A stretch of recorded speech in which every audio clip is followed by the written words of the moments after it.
And we are live. Hello, everybody.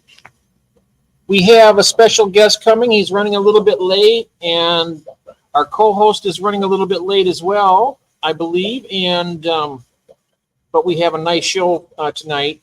We have a special guest, Garage Aquatics, Ron. Fantastic guy. Got a great channel, and we'll be doing I think he'll be doing a tour, I believe. I'm not sure exactly what he was. I left it totally up to him. So when he comes on, we're going to let him take the lead, and that should be pretty good. And hello, William Jansen. Hello, Rob, Mr. Fishbert. And we have my good mate, Glenn. Hello there. I hope you're feeling a little better, Glenn. That was a fantastic stream you had, and it's only going to get better. It's going to go up and up. I can tell you that right now. It's just fantastic. Hello there, DJ Guppy. Hello, Sal. How you doing, my friend? Good to see you. Is the audio and camera okay, guys? I know besides me being in front of it, is it okay? I wanted to make sure that the audio and visual might be all right. Let's see. Hello, Kathy. Welcome. Good to see you, dear. Hello, Rebecca. Good to see you. We have a special guest. He's running a little bit late. He informed me he went to pick up some fish food, and he's seen that they had a tank full of autocinkless. I hope I didn't just spoil the surprise. Oop. We'll pretend I didn't say that. But anyhow, he should be here momentarily, and I think that Charlotte will be joining us also. We'll find out in a moment. We're just going to be patient and say hello to everyone. Here's my mom, Kathy. There you are. Hello. Hello, George Jorge. Good to see you. We have Ron from Garage Aquatics is going to be joining us here momentarily. He was running a little bit late. He just pulled into his driveway just a minute ago, and he needs to get settled down. I told him, take your time, and we'll see you when you get in here. We're in no hurry today at all. Listening while working on my rack. Oh, nice. Building your racks. Nice. I got my rack. It's going to be it should be done by the end of this month. And then I'm going to get all these new tanks on there. And that's going to be, I know it's been a long time coming, but it's happening. Oh, and we have Sarah Sketty-Nona. Hello. So good to see you. And here we have now, welcome. Here he is. Hello, Ron. How are you? I am. Can you hear me? Oh, I can hear you. Yep. I'm fantastic, Jeff. How are you? I certainly can hear you just fine. What I'm going to do, though, is I'm going to turn your mic up to maximum because I know that it automatically defaults to 50%. Okay. So there we have you on full now. Perfect. Yeah, it sounds better. Yeah, that's better. And I guess I'm going to maximize the screen here, and I've got it on the YouTube up on my other monitor, and I'll watch the chat there because it seems bigger and easier. Then I can see your smiling face just right there. Yeah, so we got a few people out here in the audience right now. Let's go ahead and run through. We'll start at the top and work our way down and say hello to everybody. We got some absolutely fantastic people that come in here. Let's see. We have William Jansen. Jansen. Yes, I pronounced that right. We have Ron teasing me already with the food talk, trying to starve me out before the stream is over with. Moving on down, we have Jeremy. We have... I see Jorge's here. Yes, Jorge's here. We have Glenn here. DJ Guppy Fish. Yeah. Mark Shelley Aquatics. Hey, hello, Mark. How are you doing? I'm glad you're here, Mark, because also up two from you see Glenn here. We're talking about maybe having a collaboration with YouTube, and you guys can talk about your shrimps and stuff. So keep that in mind. My lovely wife Kathy's here. How you doing, sweetie? So good to see you. We have DJ Guppy Fish there, and we have Rebecca. This is freshwater ichthyology. She is a knowledge base that just phenomenal. And I would love for her to join us sometime on the panel. And we down here we do have my good friend Jorge and Sketty Nona. That's one thing about this. And we have Adam McReynolds. Hello, Adam. Good to see you. I fall behind in this chat all the time. And we have Shady Grady. Hello, Shady Grady. Aquafunk. My man, how you doing? Wonderful, wonderful. Well, we have my special guest here. This is Ron from Garage Aquatics, and I kind of put him under a little bit of, because I scheduled it wrong, first of all. I scheduled it for 3 o'clock, and it was a mistake. I always do it at 3:30. And I kind of threw him off a little bit on that. We have I threw myself off, really. I went last night and looked on your YouTube channel, and it said 3:30 on that, so I knew what time I needed to be here. But I had to take something to the post office, and I was going to go to PetSmart and get some frozen food, and then they had auto sinkless, and I haven't seen those in a while, so I wanted all they had. And she's trying to fish them out, and they are not cooperating. And so next, I look at my phone, and it's 12:02, and oh my God, I'm going to be late.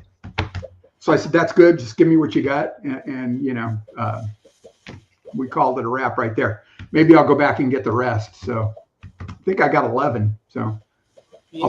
I'll spread them out because they're one of my favorite little fish. They're very cool. They're nice in groups, you know. I've never had the auto sinkless yet. What? We got big and little. Yeah.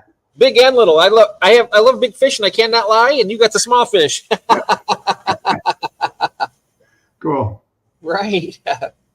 And thank you very much, the Offish. That was very kind of you for the nice super chat. That was very nice of you, sir. I want to, if somebody can drop his link in the, well, actually, I can do it. I have my phone right here. He's got a fantastic new channel, and I suggest if you get a chance to check it out, if I can do this, there we are. I'll go ahead and drop that right quick here for you. There we are. Oh, there. Okay, there it is. Been around. I think we've just been missing each other. Oh, yeah. Crafting Budgie Mama, hello. All right. So what I'm going to do now, did you want to do a tour, or what did you want to, or did you want to do? We can do that if you like. I always love showing off my tanks, such as they are. Oh, yeah, absolutely. Yeah. Whatever you're comfortable with. If you want to sit and relax for a minute and talk. Yeah, that's fine. We can do that, and then whenever you'd like to do your tour, just say so. And, yeah, we can work up to that if you like. Sure. So yeah, my name's Ron, and I am definitely an addict. So. Same here. I'm Jeff, and I'm definitely an aquarium addict. So save a seat in the room for me. Yeah. Denial's the first sign that you really do have a problem. If you deny it, I don't have a problem. Denial's not just a river in Egypt. Yeah, there's no denying it with me. I can tell you that right now. You start running down all the bad dad jokes on the Jungle Cruise in Disneyland. You know, that's where the denial thing. You know. Yes. So cool. So I'm looking at the size of your basement there. Thing. Oh my God, I wish I had that much more room. Oh, there is a bit of room down here. I don't know how many tanks Kathy's going to let me put in the house. I've got 3, and that might be the limit, and everything else is in the garage, and hence the name. But yeah, I don't know. Yes. I have down here. I mean, the way I have my tank set up down here, I got them set up basically just kind of spread out a little bit, and I don't have anything running long ways. You know what I mean? I could I wanted, I could probably have in this area that I have right here, have double the tanks in the Yeah. space I'm using right now, not to mention all the other room, but. Right. Double-sided racks. You could probably have 100 plus tanks down there. Yeah. For me, I'm trying, I did it this way. I didn't really plan it this way, but I'm glad I kind of did. It's all on basically on one level. Right. So when I do my maintenance, it's going to be a little bit easier. Yeah, I'll bet. Yeah. Yeah. But I mean, that's just me being lazy. I could probably, if I do have one rack that's a double rack, and some of the tanks are up a little bit higher, but I can still stand on the floor and maintenance them. So it's right. I think I saw Mexcali built a new wood rack that's 3 levels high. Ooh. So if I saw, I got to go back and watch your videos there, Jorge. And if that's what I saw, then that gives me an idea for the garage, because then I could stack. I've got a spot I could stack 340s, or I don't know how many 20s side by side. Endwise. I could probably put 320s in endwise, 3 high. So as long as I stay married. Like I say, it's always a journey. You never know what's going to happen in these fish rooms. I mean, yeah. I definitely have MTS. Yeah. But I've been starting to. I think that's where I got it, was from Jorge. He brought me some fish one time, and I gave him some fish, and he gave me a little bit of guppy grass. Well, now the guppy grass has pretty much gone nuts, because that's what it does. So I've been selling guppy grass on eBay. So it's paying for my fish food. oh, nice. I'll buy some of that guppy grass from you. I need some. Yeah. I will do that, because I need to. I'm starting to get a little more into the live bearers, and they really do, give them a lot of cover so that we can get some more fry survival. Yeah. And actually, the Neocaridina will love it too. And I've got a bunch of those. I've got three different, red, the Blue Dream, and the Orange Sunkist, all in separate tanks, and they just glom onto the guppy grass. There's a lot of biofilm for them to feed off of in that. It's mixed with fish as well, live bears. I'm still waiting for these little freshwater, what were they, wild type mollies to spawn for me. I've got a male and 4 females. I think that's what I got. And I'm waiting for those to spawn for me. Maybe someday. I've had them for, it seems to me it's coming up on about a year. I got those from Jorge also. They are really pretty little fish. And if I remember correctly, he caught them out of the Colorado River. Oh, wow. And that's not too far from here either.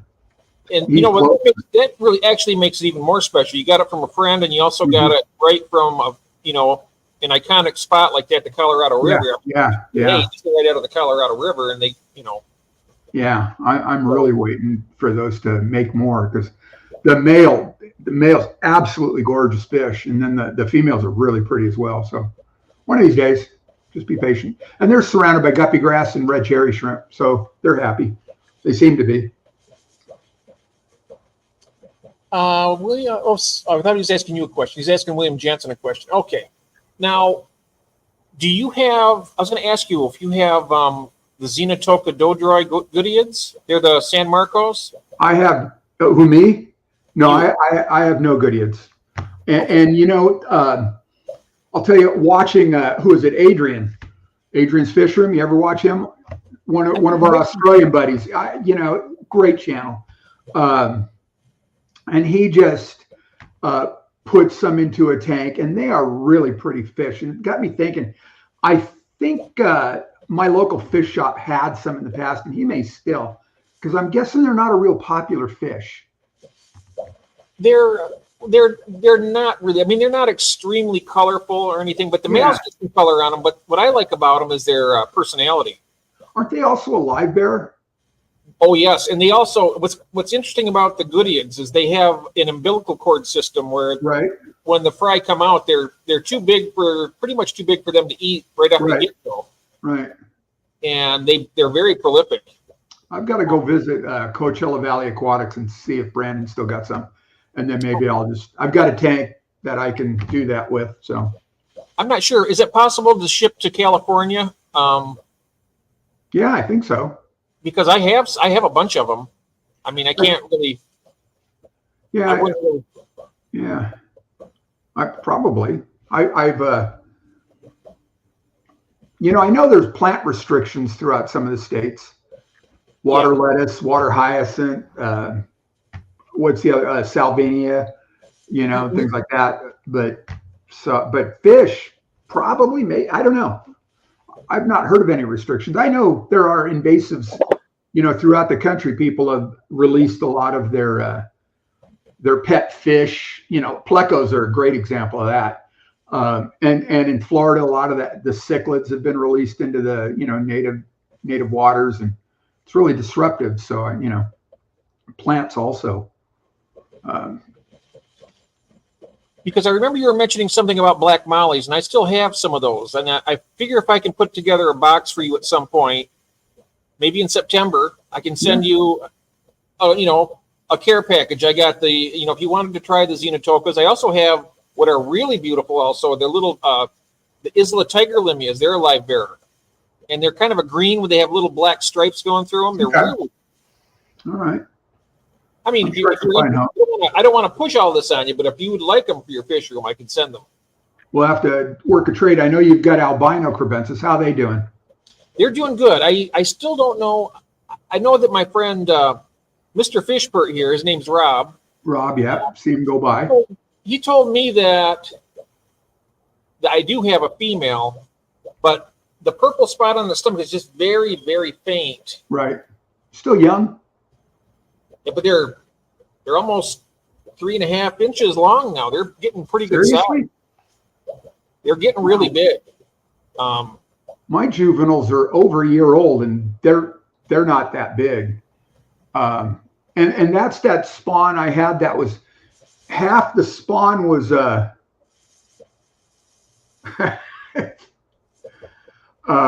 half the spawn were species looking. The other half was albinos. Who just had a flooded bedroom? That doesn't sound like fun. You don't have any of the species type crebensis. I'd gladly ship you a bunch of those because, maybe a female. I don't know. Do you have swordtails? I do, and you know what? It's weird. I started out with 6 adults, and I think they were all females except one male that was a lyre tail. Oh. And so I thought they're lyre tails, right? And so all of a sudden they start popping out fry. This is last year, and they're all, God, I don't know, they're all, from head to the tail, 2.5, 3 inches, and then the sword tail, it's another 1.5 inches or so. And I'll show you guys when we go out there. All male, all the fry are male. Oh wow! So now I've got a bunch of new fry that are all real fresh, and they're just popping them out right now. So I have no idea what they're going to be. I had seen something where it's a function of pH and water temperature, and I can't remember which. Low pH, low water temperature, more females. Maybe it's the other way. Doesn't matter. But whatever it was suited for all males. So I do have a bunch of male swordtails. They're that neon orange. They're really pretty. But as of yet, the only females I have are just the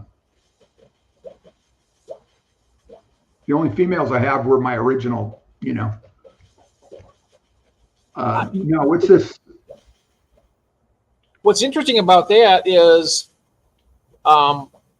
I know that there's certain types of mollies that when they have their fry, they all come out female. Yeah. And it's not to do with the temperature or anything. It's just what they do. I know that Curtis from Skull Aquatics. Right. He's big into the live bearers, and he told me, he says all you need is any type of a male molly to breed with them, and they'll come out exactly the same and all female every time. Do they change sex as they mature, or? No, they're all born female, and they stay that way. Well, how do you get males out of the bunch then? You get them from like the black mollies or other types of mollies. Seriously, it's really interesting. I wish he was here right now. I'd bring him up on the panel. He could explain it better than me, but he told me about it, and I was like, wow, that's really interesting. Interesting. Maybe Life Around the Koi Pond should repeat their question because I can't find it. Yes, I was looking for that around the koi pond. I'm sorry about that. Could you repeat the question, please? Great logo too. Yes. I love checking out people's logos. I got to come up with something a little more clever than my ugly mug. Rebecca says the Poecilia aren't capable of changing sex outside of the laboratory. Right. And But all these come out female every time. And what fish is that? Oh, the mollies. I think they're called the Yucatan sailfin mollies, I think. It's either the Yucatan sailfin mollies or another type of wild molly. Okay. I wish he was here, but I know he's at work right now. Yeah. Once upon a time, way back, and I retired about 7.5 years ago from teaching. I used to teach plant ID, and it was all about genus and species. And when I see genus and species of fish, I am absolutely clueless. So I know the common names, And with the plants, I would harp on that genus and species, not the common names. So I guess I got a lot of catching up to do here. A lot of learning. Now the plants is my weak area, my weaker area. I'm not really that strong, and I'm not that brilliant of an aquarist. I've done it for a long time, but I'm good. I'm really good at some things, and I'm still learning. I'm always learning something new. Right, likewise. And I'm talking about landscape plants now. Oh, landscape. Oh, okay. That's what I taught was, plant horticulture, ornamental horticulture. And so it was landscape plants, landscape irrigation, plant propagation, pest control, like that. But it's all focused on the landscape, and mostly Southern California because that's where I lived. So my wife caught the question from Life Around the Koi Pond, and it was, if money was no problem, how big would you go with the hobby, and how would you do it? Wow. Well, if it was me, I would probably, if money was no object, I would probably fill up this entire basement, honestly. But I would do it in a way that I would have an auto water change system. Yeah. To make it much easier to maintain it. If money was no object, I'd do that. I would also maybe even temperature control the room. I'd get some floor drains put in. Yep. I would have I could probably have a minimum of 100 tanks down here. Yeah. You'd want to temperature control the room, right? Heater, air conditioning, whatever it takes to maintain a stable temperature so you don't have to heat each tank. Yes. And then also, with that many tanks, if money was no object, at some point you're going to have to hire help. And then if you're hiring help, you may as well open a fish shop. Yeah. And I try to keep it within my scope of ability. Yeah. You think 100, it takes me most of the day to do a water change on all my tanks. I only have 20 tanks. Yes. So when and I've seen some cool no drill water change systems that seem, I think I'm going to try one. I've got that Home Depot rack, and on the middle shelf, I've got 4 29-gallon tanks. And on the bottom shelf, I've got, I think it's 6 20-gallon tanks going in endwise. And so I've seen some cool, semi-automatic water change systems where they use drip irrigation. They're no drill. They run a line in with a valve, just like a drip valve on each one. So you can start a flow to drain water out, and then you can go back and refill. And so I'm looking at, they're talking about refilling each tank separately. Well, you can use the same system. You just plug the hose in and then just reverse it to refill the tanks. And then I still got to go through. We have chloramines in the water, so I still have to go dose all the tanks with, I use that API tap water conditioner. So I go through and do all that, and then I'm good. But right now, I drain each tank individually and then refill each tank individually. It's time consuming. So, but it's and I come this close 2 times this past weekend when I was doing water changes to overflowing a couple of my 40-gallon tanks because I'm not paying attention. Because somebody said, you've heard that term multitasking. Yeah. Yeah, a buddy of mine taught me the term. It's really multi-half-assing. Yes. Because you really can't do two things at once well. Exactly. You know? My wife and I fight about that all the time. She's a multitasker. Yeah. And I'm of the mindset, do one thing at a time, get it done, and then move on to the next. Yeah, yeah. Because every time I try and do, like drain one tank, fill another, next thing I know, the one tank that's getting filled is overfilled, or the other tank is over drained. So it's one or the other. So. Yep. So if money was no, I think for me, wow, I don't know if it'd be more about tank size and what goes into the tanks. I'd love to have a couple massive tanks, 8-footers maybe. Oh yeah. And I love, the plants. I can't grow stem plants to save my backside. So maybe CO2. I don't know. I do the epiphytic plants, the ferns, and the ones that the cryptocorynes, the Amazon swords, those go well for me. The rooted, heavy rooted feeders like that, those go well for me. But it's really tough for me to grow stems, and I don't know why. I did a YouTube video about a month ago, my kitchen tank, and all my Java ferns, a bunch of the leaves are perforated. There are a lot of dead tissue and a lot of pinholes. And so I posted it, and Curtis was one, and so is Tara. A couple other people came in, potassium deficiency. So I did a little searching, big as life. So I had been using the API leaf zone, no potassium in that, but it ran out. I started using the Corium Co-op Easy Green, and I didn't see any potassium in that either. So I went looking specifically and found the Seachem Flourish potassium. So I started using that recently, yeah, I like doing water changes too, actually, and we'll see if that makes a difference. And that might also be a function why I can't grow stem plants. Maybe there's not enough potassium in the water. So. Oh.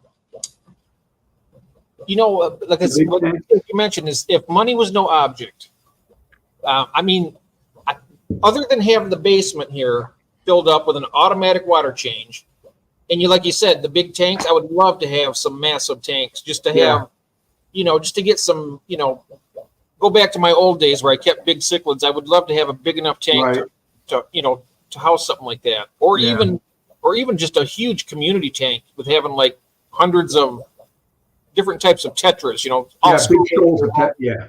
Schools and shoals, yes.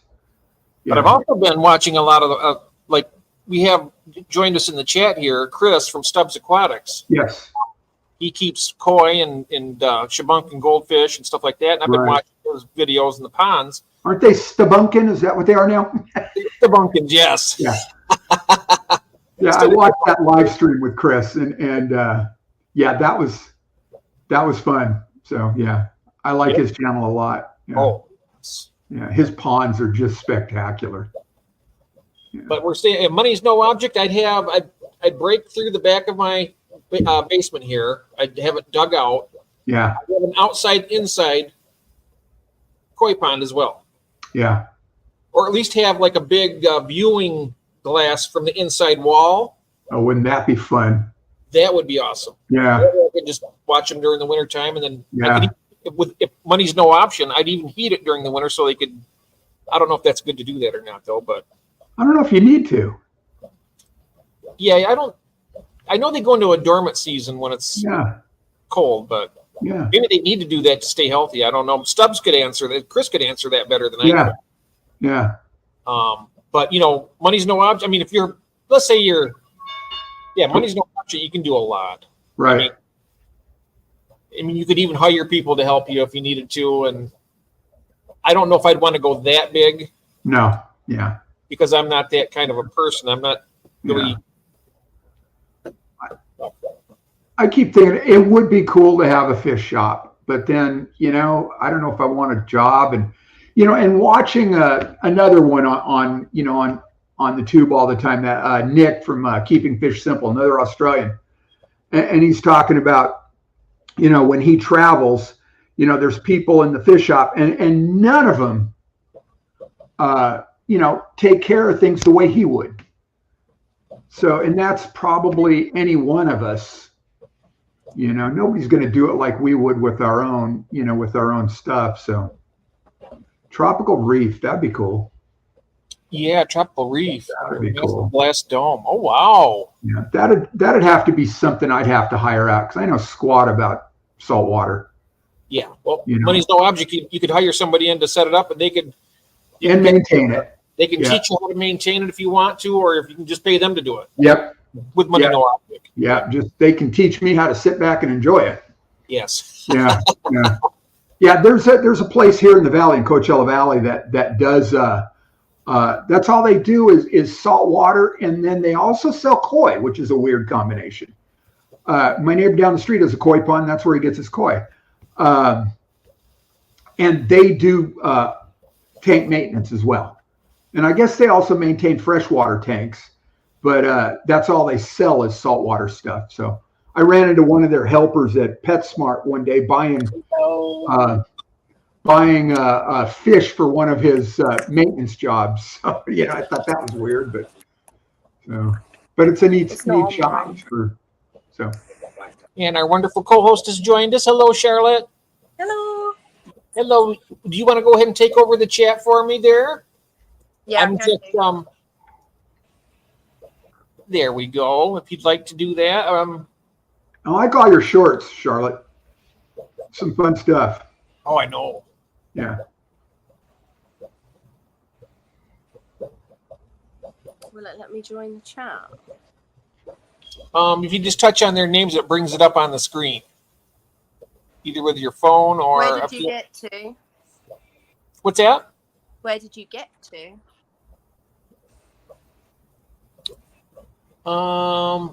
If you see anybody in the chat, do you have a chat on yours? Yeah, no, where did you get to in the chat? Or are you up to date? How far along are you on the chat? Oh, I'm about halfway, I think. You can start anywhere and just work you can. That's fine. I lost track, actually. I mean, I'm pretty far behind right now. I usually do that because the chat gets rolling here. I think it's right here where Rob is. French drains are easy to set up. Yeah. I've got it, just for drainage, just to get rid of the water? I'm guessing. Is Rob in the UK? To 901. You know what I'll do? I think I can also... Rob, if you'd like, would you like to pop up and talk about that French drain for a second? We can do that. I'm going to drop this link in here for you.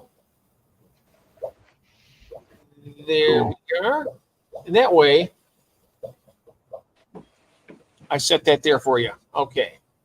So I saw Mark Shelley? Mark Shelley Aquatic. You actually heated an outdoor pond. Was that necessary? And I'm curious, what was in it? Was it koi or? And where are you? What part of the world are you in? Why you would heat a pond? He's in Indiana. Oh, so it freezes. Oh yeah, it gets cold. Yeah. Just south of Michigan, and we get pretty cold here. Yeah, I'll bet. Yeah. We are right now. It's a whopping 104 right now. Wow. So, It's cooled down. This morning I got up about 6 o'clock, went outside, and I usually do go sit out on the patio and read and drink a cup of coffee. And it was 75 degrees. It's like fall setting in. Oh, because a lot of times I'll get up 6 o'clock in the morning, still 90 degrees. So I don't know if it's going to start cooling off finally or what. I wonder what 104 degrees is in Celsius. Probably about 34 or 35. I can tell you, yeah. 35 Celsius. I got this really cool app that converts all kinds of great stuff, and temperature is one of them. 40 degrees Celsius. 40 degrees Celsius. Wow. Yes, sir. Yeah. And here we are. Thank you, Rob.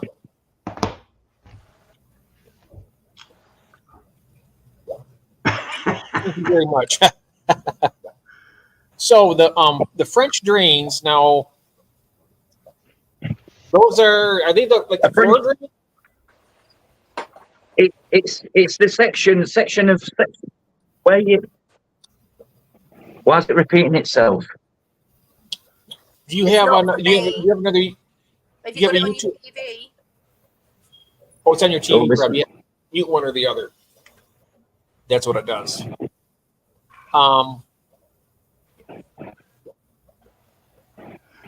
So the French drain I know is a trench in the ground filled with gravel, and then you use it for runoff, usually like down the side of the house. So you can run your rain gutters and all into it so it doesn't flood the yard or whatever, runs it down right into the ground. And it can overflow off into, like the gutter or whatever. Just so that's the one I'm familiar with. Okay. Now there's a guy that he's in the South Bay here, which is, along the coast. He builds these water catchment systems that go under driveways or patios, because the mandate is now you're not allowed to have water running off from your residential property anymore into the gutter. So anything off the eaves, off roof, into the downspouts, the rain down, has to go into the ground. It cannot run off. I heard that. I remember hearing that from another Californian, said you can't collect rainwater. Well, that's supposedly true too in some places, which I don't know how they get away with that. In others, you can only collect 50 gallons, and it's like, you got to be kidding me, because there's some there's some municipalities that think they own what falls out of the sky. So don't get me started. Don't get me started. Right. So right now we're at freshwater ichthyology at Mr. Fishbert. Rob, not sure I'd use my feet. Okay. Oops, hands up. Jeff should X-nap his room. I have no idea what that means. I think it's make it to grow it out more, get more Oh. tips in and expand. I think it's expand the room. Yeah. I will be expanding, but I don't have an unlimited amount of money, so I probably won't be doing the automatic water change. Yeah. I mean, it's not right now. But at some point maybe, but I do have more tanks that I am going to be setting up. Yeah. I reckon I probably got all together right now about 28 tanks in the house. And then I have another 28, let's see, 29, 31, 32 tanks altogether, but 5 of them aren't set up yet. Right. I'm going to build really kind of a simple, what I was talking about, that simple sort of semi-automatic drain and refill system out of all drip stuff. So it should be relatively inexpensive. And then it's just a matter of a garden hose. It'll run it out onto the front lawn and then plug the garden hose back in and refill everything. And you could probably do something like that relatively inexpensively. If your tanks that are connected in groups, be an easy way to go ahead and do that. And hello, Mike. Mike's joined us. Hey, Hiya. Howdy. how's it going? In a word, fantastic. Yes. Yeah. Well, that's good. Another beautiful day in paradise. How you feeling? Yeah, here too, 103. Where are you at? 100. I'm in Kansas. Oh, 104 here in Palm Desert. So Yeah, Wow. 103 and about 75% humidity. oh yeah, we're probably under 20. Well, we got a bunch of rain yesterday, so Oh wow, yeah. Welcome, David. Rob. There's, let's see here. Now here it is. He says, I heated my pond with livestock heater 2 to 3 years. Yeah. Ah, okay. yeah, I done that for a while in my 300. Yeah. The other two, there's no way. That would have been so much. We have Tommy from Texas. Hello, Tommy. I bet Tommy's hot. Heaters. The other two ponds, there's no way I could heat them. No. Just too big. Oh or- no. Well, one's There's never again. 36,000 gallons, and the other one is like an acre and a half. So I couldn't tell you. That'd be expensive as all get out. Try and heat that. Oh yeah. Yeah. We've got a swimming pool that's about 28,000 gallons. We tried to heat it for 3 days and had a $300 gas bill. So we just gave up on heating the pool in the winter. Yeah, no way. It's not happening. I'm just working my way through the chat here real quick. Jeff is behind on chat. Yes, I am. Wow. I'm not sure. I think it might be a way you treat the hobby if it's going to kill it or not. I saw that go by.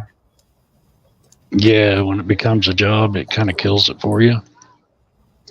I suppose it could. Yeah. See, I don't want to get. Yeah, you could just get overwhelmed. Yeah, yeah.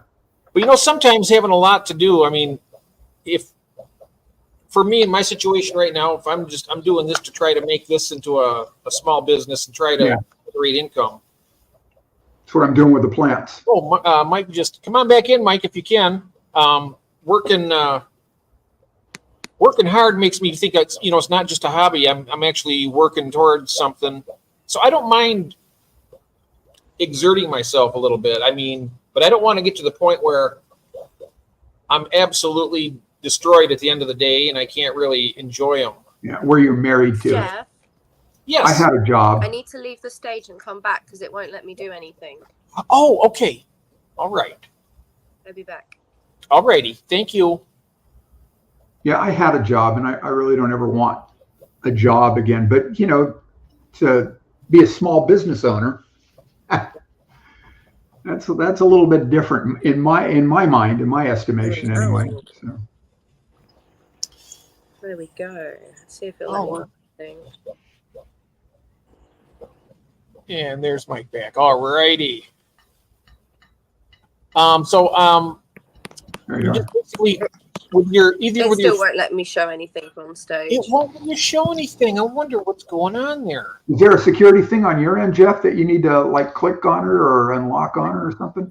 No, she is it the. Won't let me do anything. Like it won't let me show stuff on stage. I'm clicking it, but nothing happens. I can't ban them. I can't time them out. I can't do anything. Do you have to make her a co-host? I know she is a admin. She's a full admin, so she has more power than the actual co-host. She's the super admin. Yeah. Yep. She's a super ad person. So there shouldn't be. In fact, you're supposed to be able to come in here without even. Yeah, she should be able to do everything but go live and end it. I had to admit you to stage. I shouldn't have to do that even. You should be able to come right in and out like I would. Yeah, it won't let me. It let me do it when I first come on. Huh. I wonder what's going on here. Let me see something here. Typical StreamYard.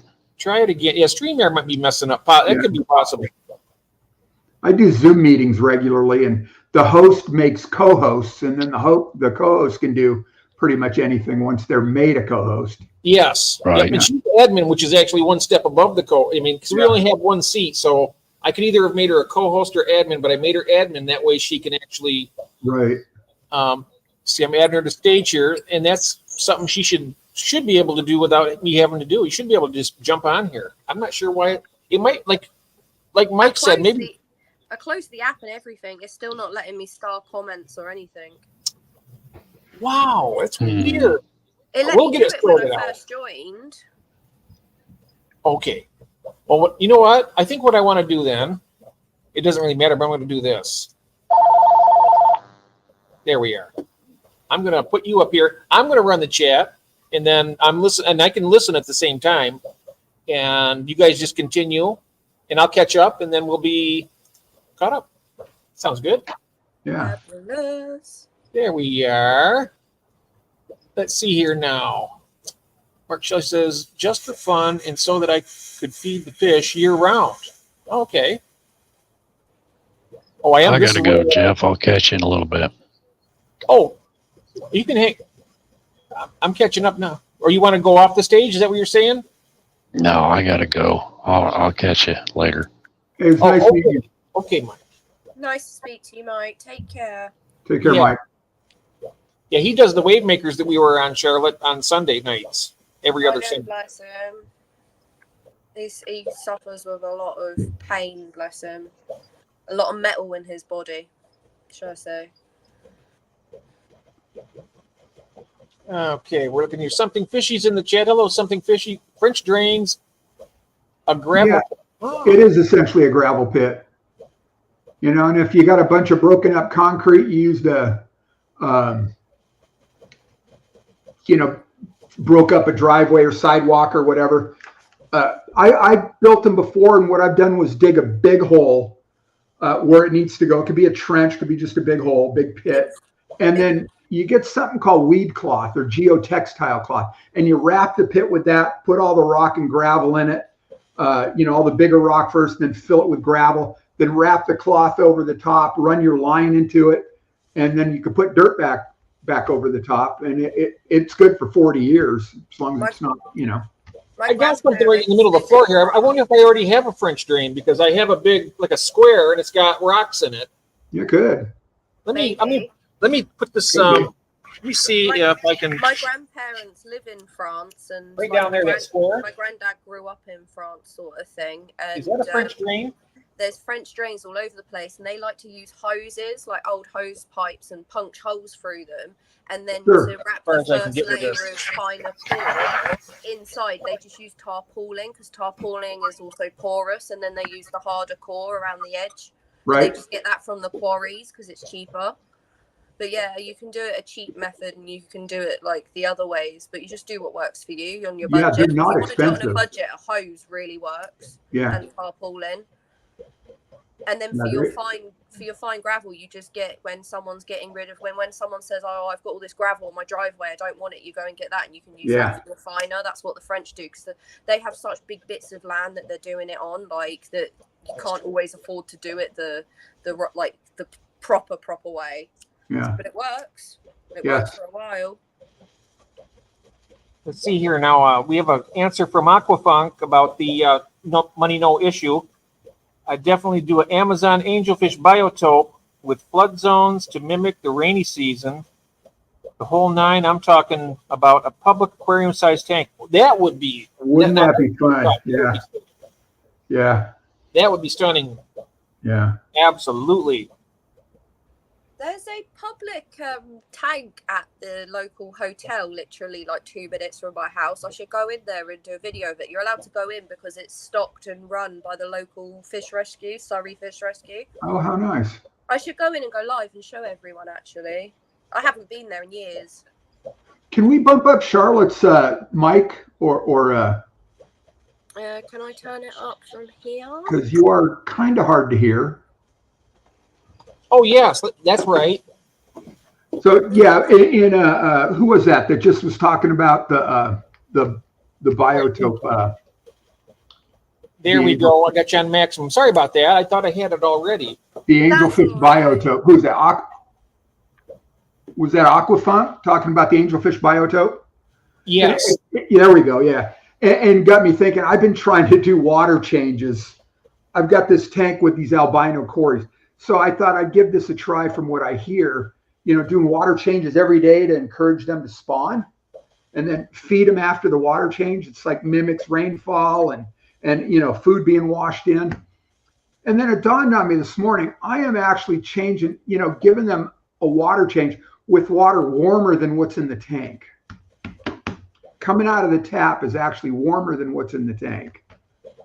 So it's probably not going to work. I'm going to have to wait till the cool season before I start doing that again, I think. So yeah, you almost have to have like a big reservoir inside the house to let it cool down and then put it in the tank. Yeah. Or from the tap into a big reservoir to where you got air conditioning or something. Yes. Yeah, because the ambient temperature in the house would be about 74, 75. And I think what's coming out of the tap felt like it was about 80. Wow. Yeah. Well, 104 out. I mean, that's hot there. Oh yeah. Would you say, Charlotte? Can barely hear you. You could do Charlotte? the wetland method if you don't want to have it like for your reservoir. That's quite popular in France. I missed the first part. I'm wondering. I got the microphone set to maximum. Hey, Charlotte. Yeah. Oh, okay. Are you far away from your microphone, or is it close? It's quite close. Quite close? Okay. Because it seems like the volume is down a bit. I'm not sure if it's I can talk right at my phone. Is that better? Oh, okay. What about the volume on your phone itself? Just Like I'm run doing that ASMR. up. Is it maxed? I don't know if that would might change it.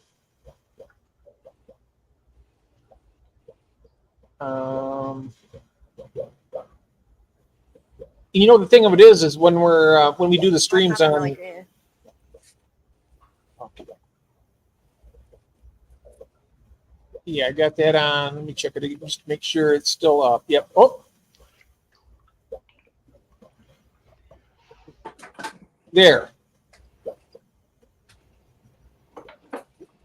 All right. I put it back. So it reverted back to 50% again for some odd reason. I'm going to check it and make sure it's, and there it goes again. Automatically adjust microphone. We don't want to automatically do that. Oh, so on yours, you want to go to your microphone, Charlotte, the three little dots. Yeah. To your microphone, and just check where it says automatically adjust microphone. Check that box and empty it, and then put it to maximum. It doesn't give me that option. It just tells me my iPhone microphone and then how far along the sound bar I'm filling, and I'm going quite high when I talk. So, do you have that on yours? Run those three little dots. You click on it. Do you get edit microphone settings? I am on my desktop, but I do have, if I just move the cursor down at the bottom, I've got mute, stop cam, settings, and present. So click on settings, click on audio, and mine is maxed out. And the automatic adjust is unchecked. Okay, that's it. So then on yours, for the phone, it should be under settings, like the little gear cog. Yep. I haven't got that symbol while we're up. You don't have that? Okay. All right. Huh. No, Wait a minute. sorry. No, that's all right. That's all right. I'm going to try and do this for you. Let me see if it works now. I'm going to pull this up on my iPhone and see what happens. Okay. Well, I got you on full there. Okay, try it now. Try it now, Charlotte. I just got to take my phone out its phone case. Oh.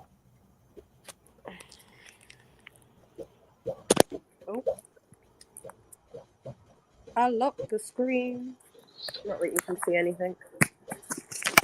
There we go. No, I guess I'm not. There's the back. And there's the front.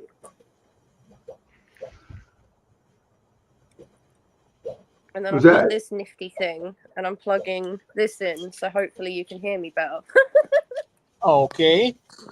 Are you talking about Charlotte's aquarium, Aquafunk? No, she's asking Aquafund about the tank that he would do, the big biotope with the angel. Oh, got it. Okay, yeah, I understand. Like the size of the ones in the public aquariums. Oh, yeah, you know, that's another thing, too. That's always been a dream of mine, having my own, like, in my town, build a public aquarium and have it just be, like, self-sustaining, and that would be kind of, you know, for the area, that would be kind of nice. I think Jorge's got one at the Children's Museum in Yuma, Arizona. He built that one there. And that's kind of cool. I think that is sounding a little bit better, Charlotte. I do believe.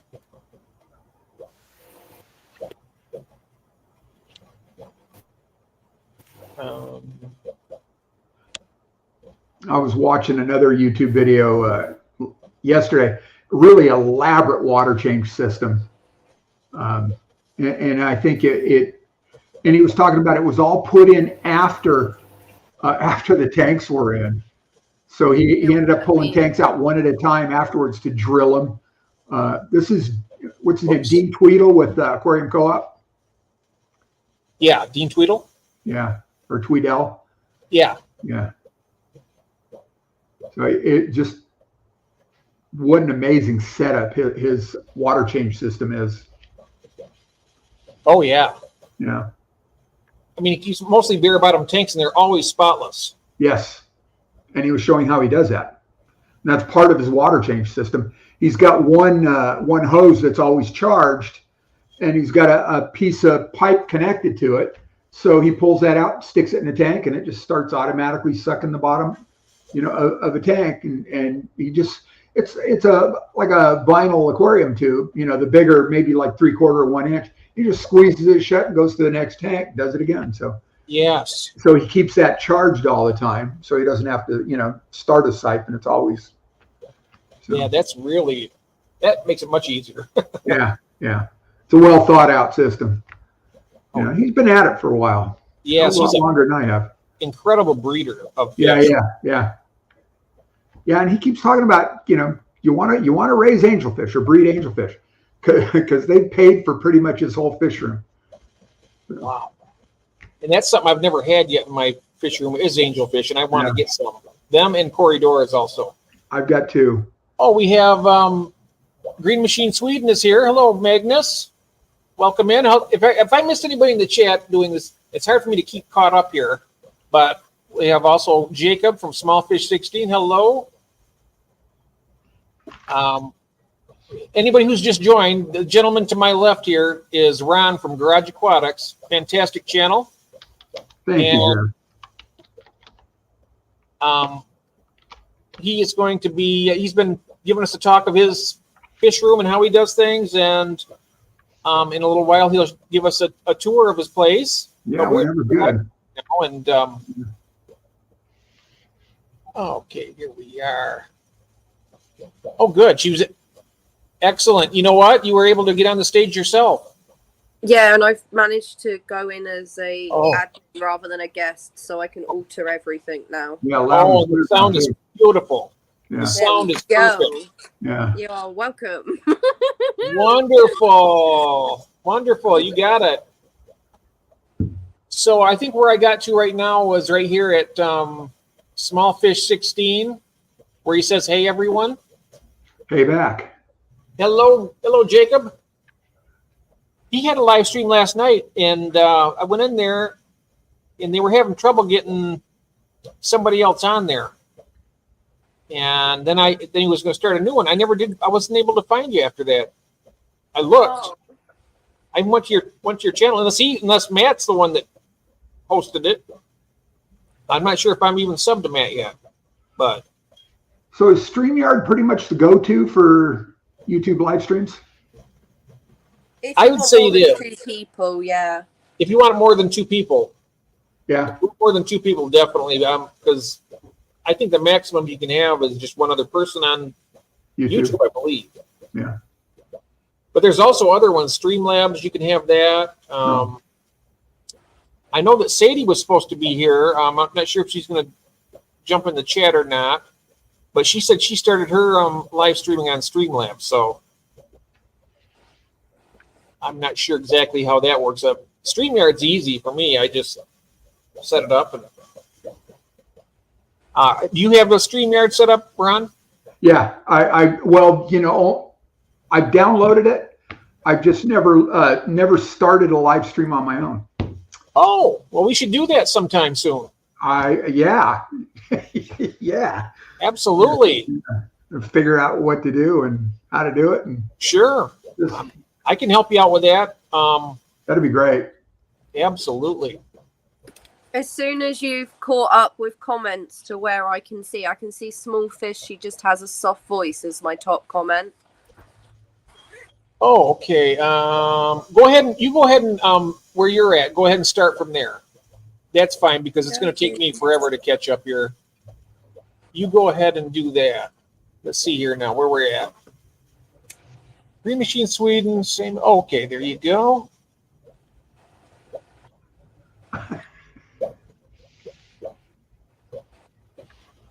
Yeah, all right.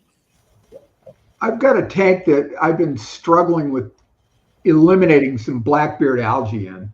I'm looking at Magnus's about the algae. And then in this other tank, I've got that nasty green hair algae. It's like green steel wool. Just can't completely shake it. Huh. Some of that algae, when it stays tight onto onto the moss. That doesn't really bother me all that much, though. No, yeah, I get it in my Java fern. Oh, And I have big wads of it, and I've gotten to the point where it's just little bits, and when I see it, I pull it out as fast as I can. And I had it growing up and down a piece of driftwood that was sticking out of the water, so it was right below the water line. And when I drained the tank, to do a water change, I would get a pipette and a bottle of hydrogen peroxide and drip that right on that algae, and that's kind of kept it under control too. Yeah, I'm just not a fan, I guess. I don't know. It's just, a peeve, and I guess that's okay. It's kind of like bladder snails. I spent about an hour this morning listening to a podcast in front of this one tank I have, and I must have pulled out 200 little bladder snails. It's just, wow. Yeah. So I've obviously got some issues here. I probably should knock on wood. I've never had bladder snails yet, but I do have Malaysian trumpet snails and ram's horn. Yeah. And assassin snails, of course. They do a good job keeping them in check, though. I've got ram's horns also. Don't know where they came from, but I got them. So they don't bother me. The ram's horn. Yeah, they seem to be all right. They're not. I don't know. The bladder snails, I think, are just really just a giant pain in the backside. Yeah. Not my favorite. Maybe it's time to get a pea puffer and you can just gather them up and feed them to them. Well, yeah, I could do that. I couldn't put them in the tank with the bladder snails because those are shrimp tanks, and that would be the end of my shrimp. Yeah. Right. You'd have to actually manually remove them and put them in with the pea puffer tank. Yeah, and that's impossible because I've got guppy grass in those tanks with the shrimp, and I've got a little shrimp net, and I'll take a scoop because the bladder snails, they'll cruise right under the surface of the water. So I'll kind of go through, and they're right mixed in with the guppy grass. And I'll look in the net, and there are shrimp in there that are probably 1/16 of an inch long. In other words, they're brand new. I was going to say just hatched, but they're live born, whatever. I'm going to say just hatched anyway. So they're, that's how small. So the gravel would be full of these things. The tanks are full of shrimp, which is kind of cool. So yeah, as I net the snails out, I could throw them in a pea puffer tank. That'd be cool. I thought that'd be fun to try and raise pea puffers. Yes. That looks like a fun project. You can show us a little. I was going to ask you about the hill stream loaches. They failed completely. Oh, okay. Yeah, twice. Yeah, I'm wondering. Yeah. They seem to be very. I thought they were dead easy. I don't know what I was missing. Yeah, I thought I heard they were supposed to be quite easy to do, but you know what? Yeah. Sometimes they say that, and what is two different things. Yeah, I had two when I took the tank apart, and I put them in my 75 gallon out in the garage, and let me see if I can get my link. And I saw one. I don't even know if they're still alive in that tank. I found a skull at the bottom of the tank. Could have been a clown clown pleco, or it could have been one of the hill stream loaches. One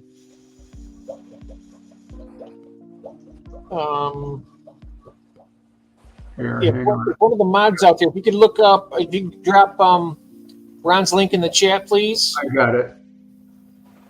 Oh, you got it? Okay. I think so. All right. That should do it. There it is. Thank you, Ron. Well, thank you. Who was that was asking for it? It was GRB, I think. I was going to say thank you for them for asking for it. Appreciate it. Yes, absolutely. Yeah. Absolutely, guys. Yeah, the channel's growing slowly, and I'm really grateful for the off-fish. I like that. Yes. The off-fish. So when I was at PetSmart today, because that's where I went to buy the fish food, and I bought a bunch of auto sinkless, and I'm looking, they've got this tank full of I think they're electric. Is that what they call them? They call them electric blue Acaras. Yeah. Oh my God, they're gorgeous, and there's one in there, and it's covered with ick, and I thought, oh, geez. Oh. So I told her about it. Oh no, okay. So I guess she dealt with it, but I'm thinking won't be fine fish out of, Anyway, I would love to get, maybe a 40 with just those in it. Maybe 3, 4, 5 of those, and a lot of places to hide, and maybe try and raise some of those. I don't have a lot. They're a South American cichlid, is that right? Yes, and they're not very aggressive until they start breeding. Yeah, they're protective. Yeah, but other than that, they get along really well together. Yeah, and I guess they do well in planted tanks as well. Yep. So that would be right up my alley. So yeah. Yeah, they're beautiful. I had the regular type blue acaras, just the natural form. And they're a gorgeous fish. Yeah, they will breed you out of house and home though if you give them a chance, just like a common. My albino crebensis have spawned again just a couple weeks ago, and they've only had one successful spawn. They ate this spawn too. I don't know what triggers that. I not a clue. So I don't really need more. They keep spawning. They keep eating them. So maybe they need more protein. I don't know. I don't know if I spook them and they, or if there's. The only other fish in the tank are autocinclus. There's about 8 or 9 false Julie cories, and half a dozen ember tetras, and they're small, and red cherry shrimp. Oh, and some giant plecosaurus.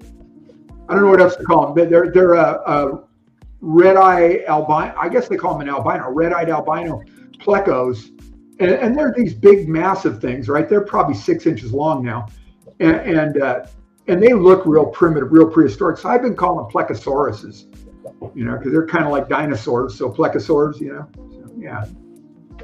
Looks like we have GRBs asking, or ex-guest. A guest. Hey, I better use this thing. Yeah, we have Ron from Garage Aquatics, and we have Charlotte is our admin and does a great job. I was asking, can you have guests on YouTube Live? That's what we were just talking about, right? Just one guest? Is that what you were saying? Yeah, on YouTube, you can only have one guest, as far as I know. I mean, as far as using the YouTube Go Live feature, unless somebody knows better than me, I mean, it's very well possible. But hello, Benoksky. As far as I know, you can only do one, and also you can only do it with your phone. When you go in, you have to do the edit feature, and you have to choose the vertical, which you only get a very slim, picture on each side here. Really? Yeah, it's weird. I don't know why. It seems like you should be able to go live on a laptop. It's because it's vertical streaming. Oh, for streaming? All right. Because it's vertical. Yeah. So I wish we could do phone's a different angle, so like the way it lays it out's different.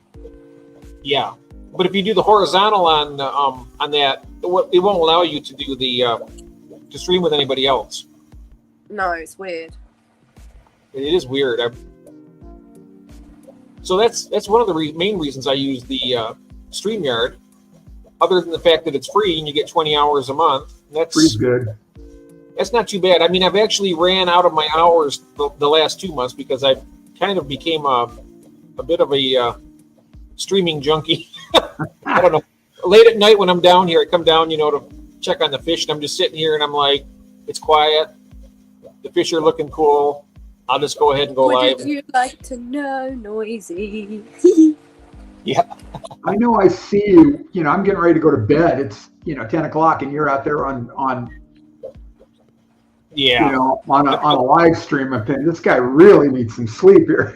So I'll chime in once in a while, just, sometimes I don't say anything, just because I'm on my way to bed. I just thought, I'd pop in, maybe say hi, at least give you a quick like. Don't you have a reasonable schedule. You have a very reasonable schedule. See, that's... Yeah. I get up at 5:30, 6 o'clock, something like that. And sometimes a little later, but usually no later than about 6:30. I am trying to log into StreamYard on my phone. And so that way, because I've done that before. Last time I took it into the garage on my phone. I can't bring my desktop in there; it's too much. So and so I don't know what I'm doing wrong. Now, when you go in, do you go in through Safari? Oh, I went in through Chrome. Yeah, well, I did. Yeah. You should be able to do. Well, I usually go when I go in with my phone. I always go through it with Safari. I will start over. So let's see. I've got the link in Messenger that you sent me. Something went wrong. Try again. And then it says copy the link, right? And then open in Safari. Copied. Yep, copy, and then you paste it and go. You put it down in the bar, and then it says paste it and go, and that'll bring you in. Okay, so let's see. Open Safari now, right? I'm usually not this pitiful when it comes to. So when I open, oh, here we go. So there we go. Paste it, go, bingo. All right. Entering the studio. Allow mic access, allow, yep. And there I am. And hit open or enter studio. I got to put a display name, do I? Yeah, I'll just put Ron. How's that? Yeah, you can just put Ron, yep. Okay. And there you are. And then what you're going to want to do. I got to mute, hang on. You're going to want to mute one of them. Yeah. And then you want to mute one of them and then turn the volume down on one of them. And then whichever one you want to use. Yeah, I just muted the phone for now. Oh, okay. All right. Yeah. So, and I put it in the drawer because it sounded like it's still just. But that's so when you go around to do your tour, all you got to do is mute the one you're on there and turn the volume down on it, and then turn the volume up on this one and unmute it. Right. I've got the YouTube channel muted. Oh, you're almost at 1,000 subscribers, Jeff. It's getting close. 906. Attaboy. I've been really cracking though. I've been trying to on the streams. I've been working a lot of them, trying to get to the point. I know that it's kind of I know I'm in a situation right now where I have to try and do whatever I can to try and generate income for our home. Yeah. Because I'm with my wife. It's difficult for me to be away from the house for any long amount of time because I help her. Right. So I'm trying to, between the fish, I just sold some more fish, by the way. I'm going to be shipping them out next Monday. But I do sell fish on Get Gills, and I'm trying to get possibly a website up at some point, and then try to make a little bit of money on YouTube. Right. So anything I can do. I've got a website, a Shopify store with these shirts, the one you're wearing, some mugs, some hoodies, a really cool.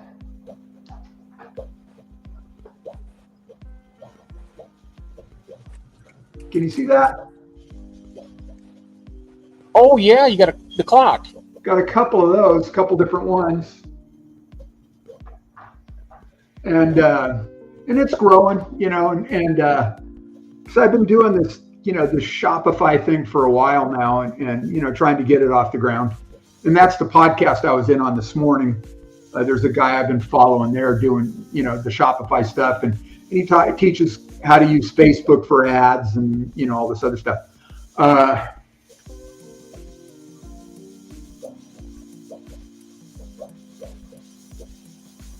Sorry, I'm clicking back. Oh, that's okay. You can go ahead and explore whatever you need to, Cheryl. You can get familiar with it. That's fine.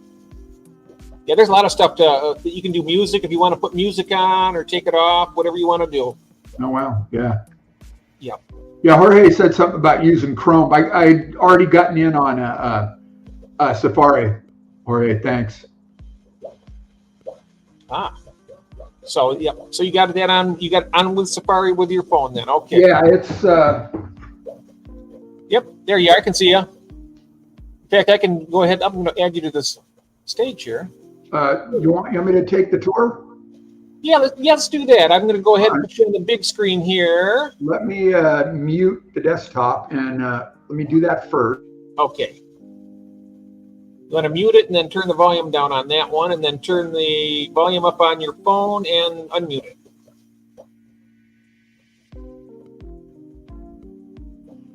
Can you hear me now? I can hear you. All right, let me shut my speaker volume off so we don't get feedback. Can I turn this? Is that, yeah, well, there we go. All right, so you want to see some tanks? And I got, let's see, I've got to flip the Oh yeah, video. you just go to the settings, and then you go to camera, and then you want to hit the back camera. Settings, there we go, camera, and back camera. Yep. Let's see, just back camera. There's like half a dozen choices there. Oh And yeah, let me get yeah. my There you finger go. out You of the got way. it. There How's it this? is. That's perfect. Okay, we'll start here. I'm turning the sound. All right, there we go. So this is the tank in the office. This is the one the Hillstream Loaches were in that sort of fell apart on me. And now I've got some Mickey Mouse Platties in here and a lot of fry and some blue dream shrimp. Oh, I love the plants too.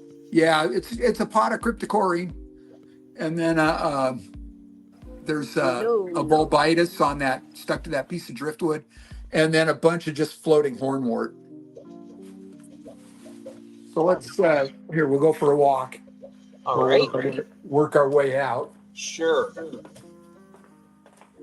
Is it better in a portrait, or are we better off in landscape like this? Oh, landscape is a little better. Yeah, okay, good. It's a bigger picture, and it looks really nice. Okay, this is one. I love this cube. These are some, let's see, they're Elise killifish that I got from Jorge.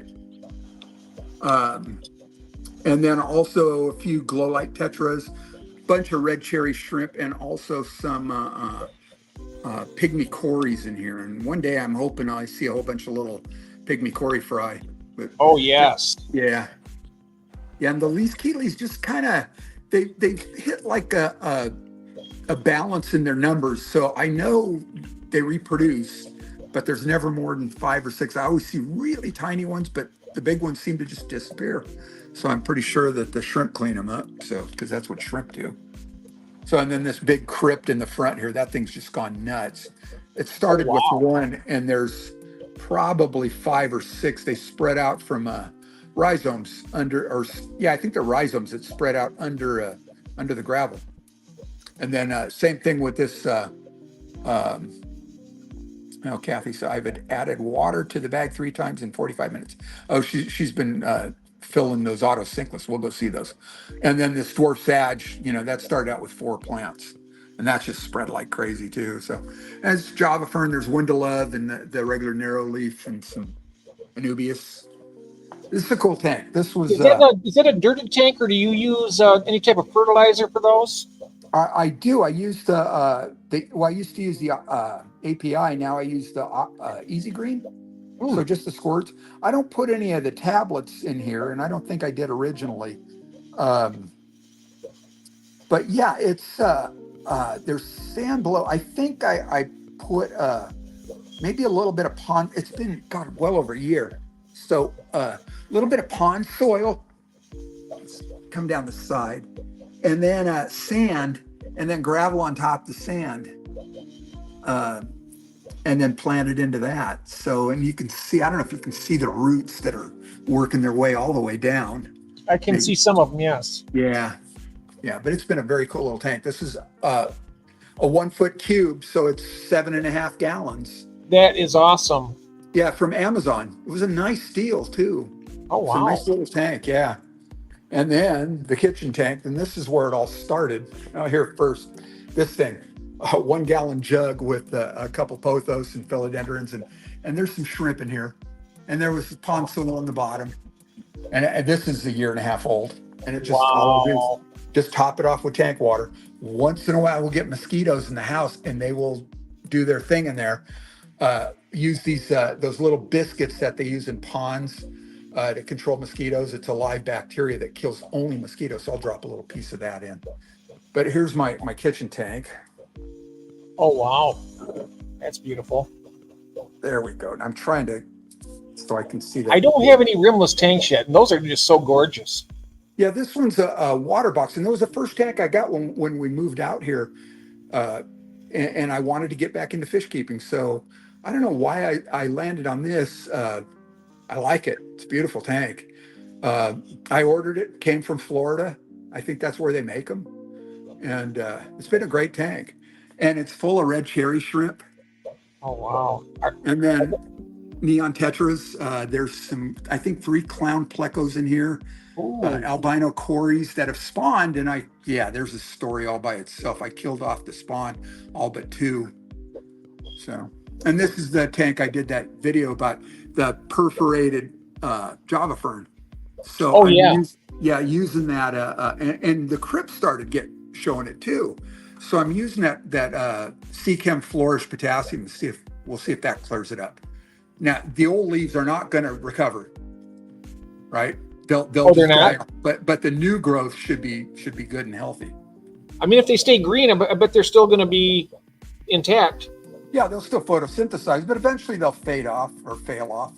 And then a big Anubias in the front here, and I had a couple Amazon swords in here. I didn't realize how big they got. So I've taken 2 out and put this crypt in. That was 1 crypt, and that's like 10 now across the bottom. It's just spread out, so it's taken over the tank. I'm gonna have to come in here. I hate reworking tanks. I kind of like them like this. It's got kind of a natural feel. You go around to the other side. This one's behind the kitchen sink. You probably have more plants in that one tank than I have in my fish room. I don't doubt it. I mean, even with the moss and in the hornwort, even. Yeah. The Java fern were oh, there he is. That clown pleco back in there. He's on that rock back there. They're really elusive. But yeah, these Java fern were in those plastic tubes from PetSmart, the top fin. And I bought a few of those, and I don't buy them at all anymore. They just keep multiplying for me. They are really, they've really performed well. And that's Vanellope von Schweetz right there, my lone female betta. Yes. What was the mosquito killing thing that you were on about earlier? All right. Yeah.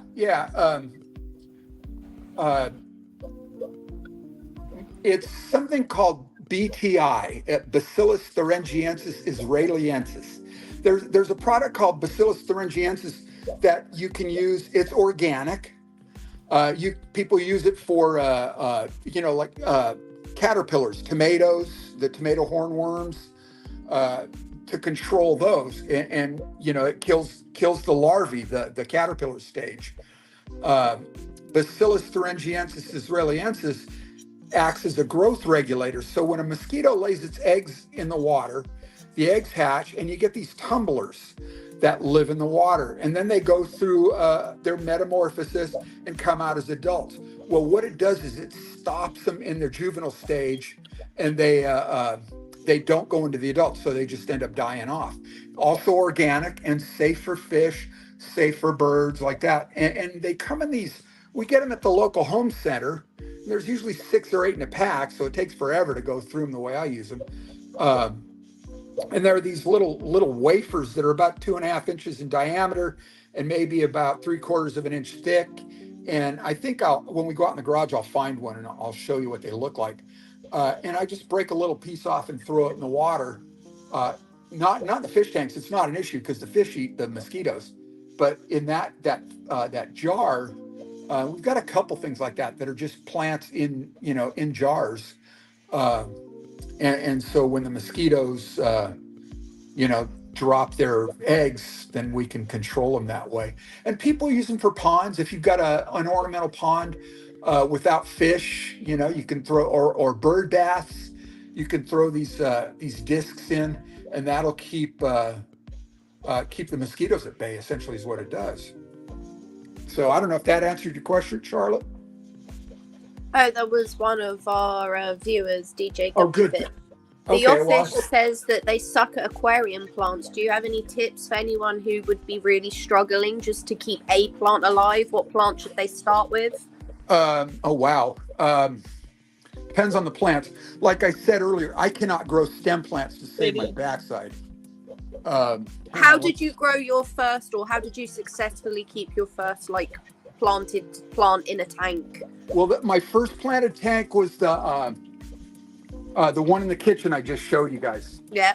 And it was Java ferns on rocks and you know, an Anubias on rock, and I just super glued everything. Here is what one of those discs look like, those mosquito Did you discs. find your water parameters affected Oh, your good plant question. growth? Yeah, you know, my pH runs about 7.5.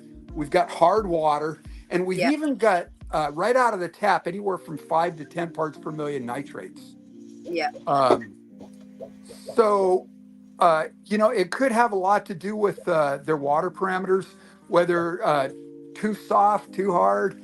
I really, you know, I just am still learning about that myself. I fertilize now. I've been using the Aquarium Co-op Easy Green, not a commercial.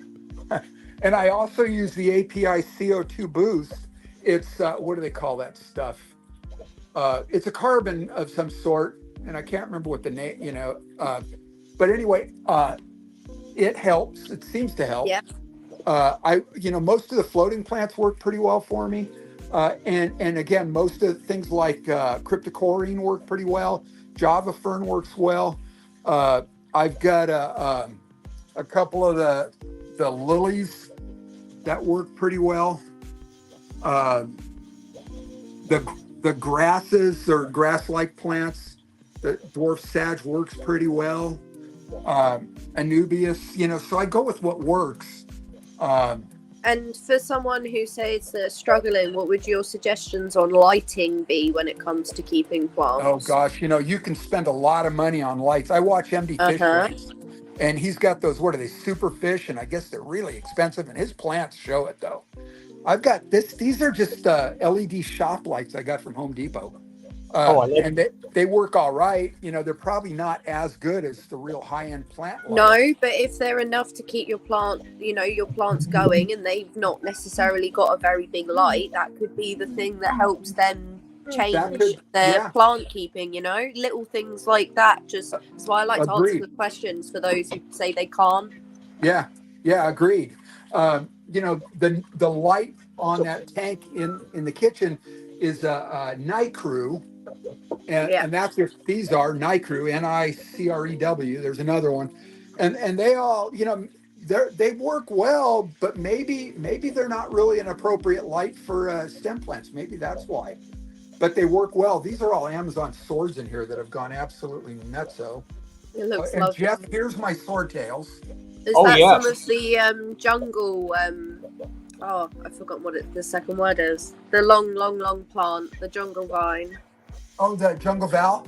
That's the one. The Valsinaria. Yeah, it's beautiful. There's a leaf coming out right there. Yeah, I've got a piece as tall as me in one of my tanks. Yeah, here's one that's way up here. That's right. I'm gonna have to figure out how to prune these at some point. So yeah, these were that was my original male, that lyre tail back there.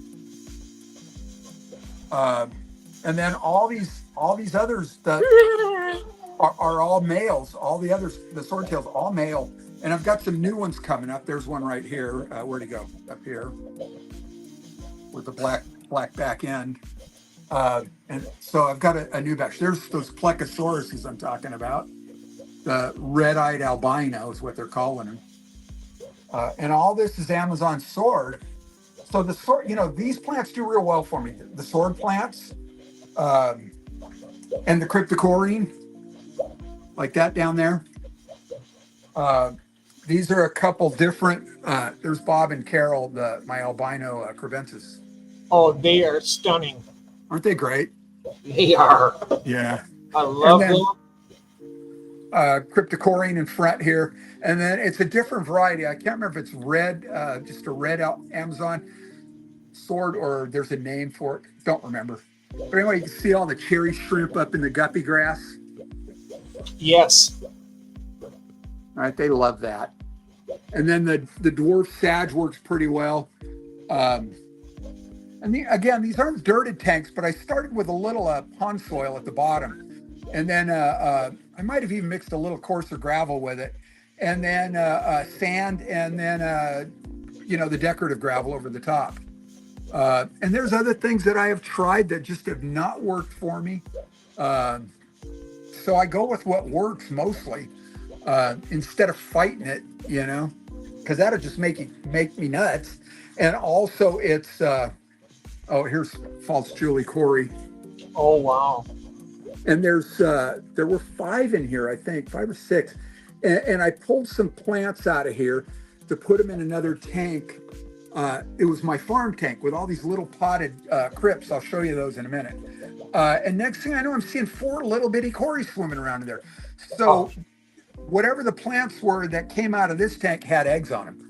And I didn't realize it, didn't know. Wow. So there should be about 9 little cories in here. Here's some more.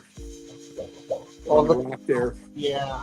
I'm waiting for these guys to spawn again. So if I get cories and they breed in my tank, I'm going to be absolutely ecstatic. Yeah, I love cories.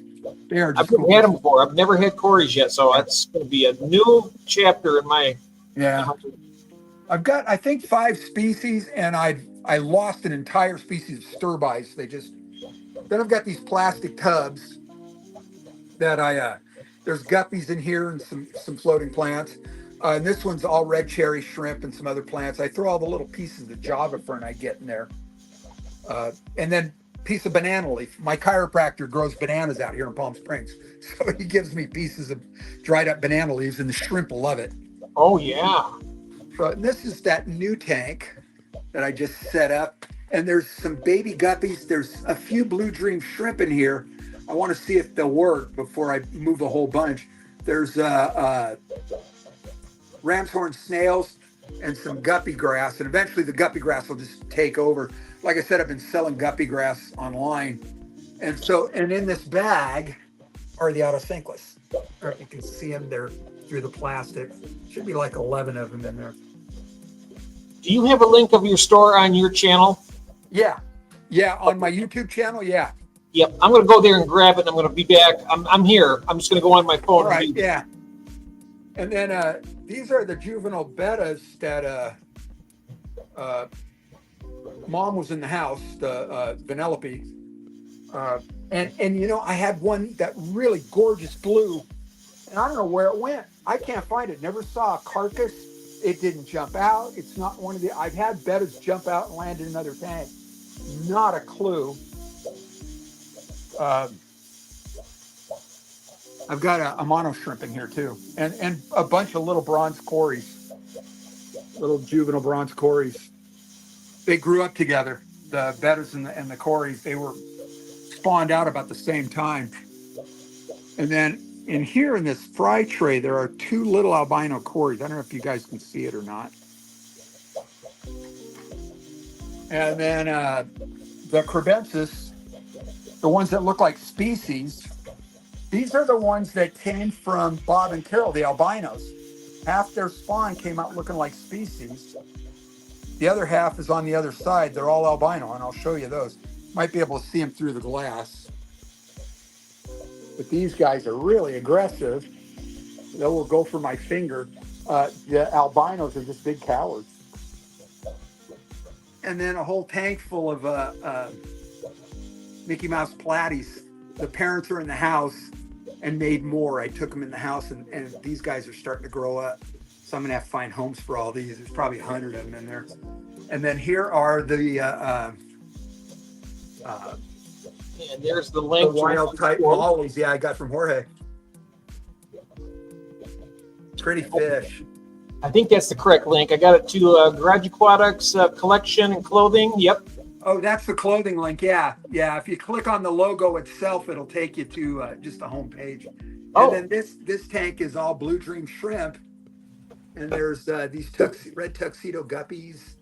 And there's they're beautiful. Some panda cories in here, and a couple big plecosaurus.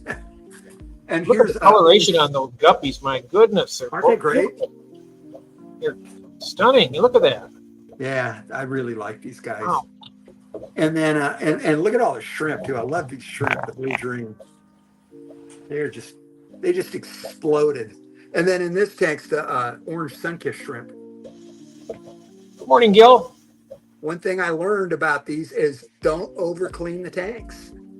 You know, since these tanks are set in endwise, I scrape the algae off the ends, and then the sides, you know, get covered with algae, and that's where they're feeding.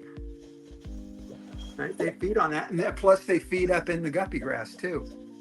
So, and Jeff, I think you were doing something else. There's my betta swarm. Oh my goodness, Yeah. look at them. They are beautiful. And I was telling him I'm missing one. I had this really pretty blue one, and I don't know if they're capable of changing colors. They do. They will change I don't know colors. if this was it, but it's gone. And you know, I never found a carcass in the tank. I looked all Beta around. fish can change colour Say it again? over time. They do have that capability. You know, this would have happened we were out of town for the weekend and came back and nowhere to be found. And no bodies on the ground either. So not a clue. So I showed everybody, here's the crebensis. God, the glare, yeah. These are from Bob and Carol, the albino parents. And they are just spectacular. I've got the top of this tank is covered with dwarf water lettuce. Oh, that's beautiful. I got to clear it out so we can get some light down to these knuckleheads. But Wow. look at this. Look at this. They will take my finger. There's a nice fat female right here. And we have Sadie has joined us. Hello, Sadie. Hello. Hello. Welcome. And then just a bunch of Trying to figure this out real mutt quick guppies. because I They're didn't just attach to my. fancies that Jorge gave me. I think I owe him a bunch of, and there's some peppered cories in here. There's down on the rock behind the rock. There's one against the back wall. Oh, yeah. Really pretty cory. There he goes. And that's the salt and pepper Cory? Say it again. Is that the salt and pepper Cory? Yeah, I've heard him called that, or just peppered cory. So yeah, Pepper Cory. Oh, okay. yeah. And there's a mono shrimp in here. I think there's 3, and they came from the tank with the bettas over here. They just crawled over. So they came over the pothos. They didn't fall off. They're lucky. They made it, you know. And then here's the albino crebensis that are just a bunch of big cowards. They're hiding back there. They are just, look at them. There they are. Oh, they're beautiful. There's 2 females in here that are the same age as Bob and Carol. And there were 2 more males that died, you know, in the last, I've had them about a year and a half. So whatever, I lost those 2 males. But Bob and Carol are these 2 females that are in there. And then the rest are all the juveniles from Bob and Carol on the other side there. And then this is that farm tank I was talking about with just potted crypts. Oh, yeah. And this is where I had I'll be back in a second. sure. And this is where I had those false Julie Corey fry show up. So I had floating plants. So I think they came in with the floating plants on the eggs. And this is my 75. Got these 2 angelfish. Oh, This guy. I love those koi. Yeah, and then this one. And this one's tried to kill itself at least twice. It ends up back between the glass and the rocks back there. And I found out it's getting in through that cave down there and then trying to come up the other way and getting stuck. So I think I blocked the cave off from the back now. It's too small for it to get in. We'll see. Hate to lose it. The office is asking a question to you, Ron. It says, hey, Ron, you got a bristlenose pleco in that betta fish tank? No. Nope. No Okay. pleco in that tank. And the only I've got plecos down below here, and you know what? I bet I can bring them out. I use these algae wafers, and I can't remember the brand. I got a big bunch of them in the I came in the freezer, the backups, and I put a few in a couple. So that should bring them out. I And go it'll through bring so up, many wafers, it's not even funny. I go through 2 pounds in about maybe 5 weeks. yeah. And then here I'll drop some in for these guys too, for the orange shrimp. Hang on just a second here. Sure. Sure. So I'm using these Aquatic Foods. Oh, And okay. it was a 2.5 pound bag. So I put some in one of these little plastic Talenti cups and keep the lid on it to keep it fresh. Actually, I've got 2 bags. There's another one back there. So I must have bought 5 pounds of them. They must have had a deal. I think I was getting them on Amazon and they didn't have them there. So I found them on eBay. Oh, Yeah. nice. That big crypt right here Yes. and this one with it right here. These 3 crypts here, right? And then I've got these pink flamingos. There's one there. There's another one that's struggling right here, and another one here. Those are all from Tara. Oh, yeah. Yeah. So I hear from her once in a while. It's always nice. Yes. Yeah. So anyway, that's kind of. Oh, here we go. Here's the plecos I have down here.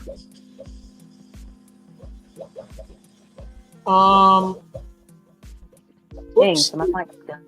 Oh, I can hear you now. Oh, yeah? Yep. Oh, good. Finally. That took a second. All right.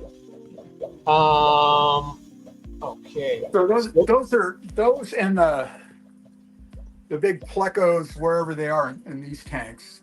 They're hiding right now. Of course they are really the only ones I have for air right there. Oh, yeah. Right. And then in this tank over here, and they are really elusive. And I don't think there's probably 10 or there were, unless they all just died behind the rocks, the clown plecos, and they stay small. Yeah, the clowns, they don't get very big. Those, I think those are those the L204s, I think they call them? You got me on that. So sure. I'm not really sure. I would have to go look on that one. So yeah, but I've got 3 in the tank in the house in the kitchen tank. Oops. And Sorry. and you got it. Let me taste the back. All right. and then a bunch of crypts in here. I like crypts because they grow well for me. And that's an Amazon sword, the green one, and a bunch of crypts. That's and that's a there's- plant I cannot keep alive as an Amazon sword yet. Well, they like to have a deeper substrate, and they're heavy feeders. Here's another different variety of an Amazon sword. And also right back there. So either you put root tabs down below once they're going, or deep enough substrate, and maybe use something like a pond soil, a really thin layer of the pond soil. Most of the organic material has been leached out, so it's kind of clays. And I know people. I think Jorge uses cat litter, the non-scented type, just plain cat litter, because that's really a clay. And then you can grind up, like the API root tabs, something like that, and a real light sprinkle of that over that substrate, and then cap it with sand, and then plant into that with any of these. And I'm going to use a term here, monocots, the Amazon swords, the dwarf Sagittaria, the cryptocorines, this Aponogeton. Yeah.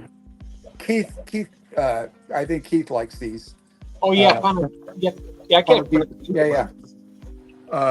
So they are all heavy feeders again. And here I've got a bunch of crypts, in pots. So I'm just Hi, throwing them out. Melvin. I'll move them.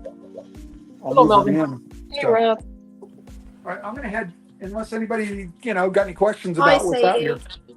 Does anybody have any questions for Ron so I'm going far? to head back into the desktop computer. Just go ahead and put it in the I chat. have a question. What's your Please. favorite tank and what's your least favorite tank and why? Oh, wow. Yeah. Probably You asked one of a my, question. this is both, goes both favoritist and least favoritist.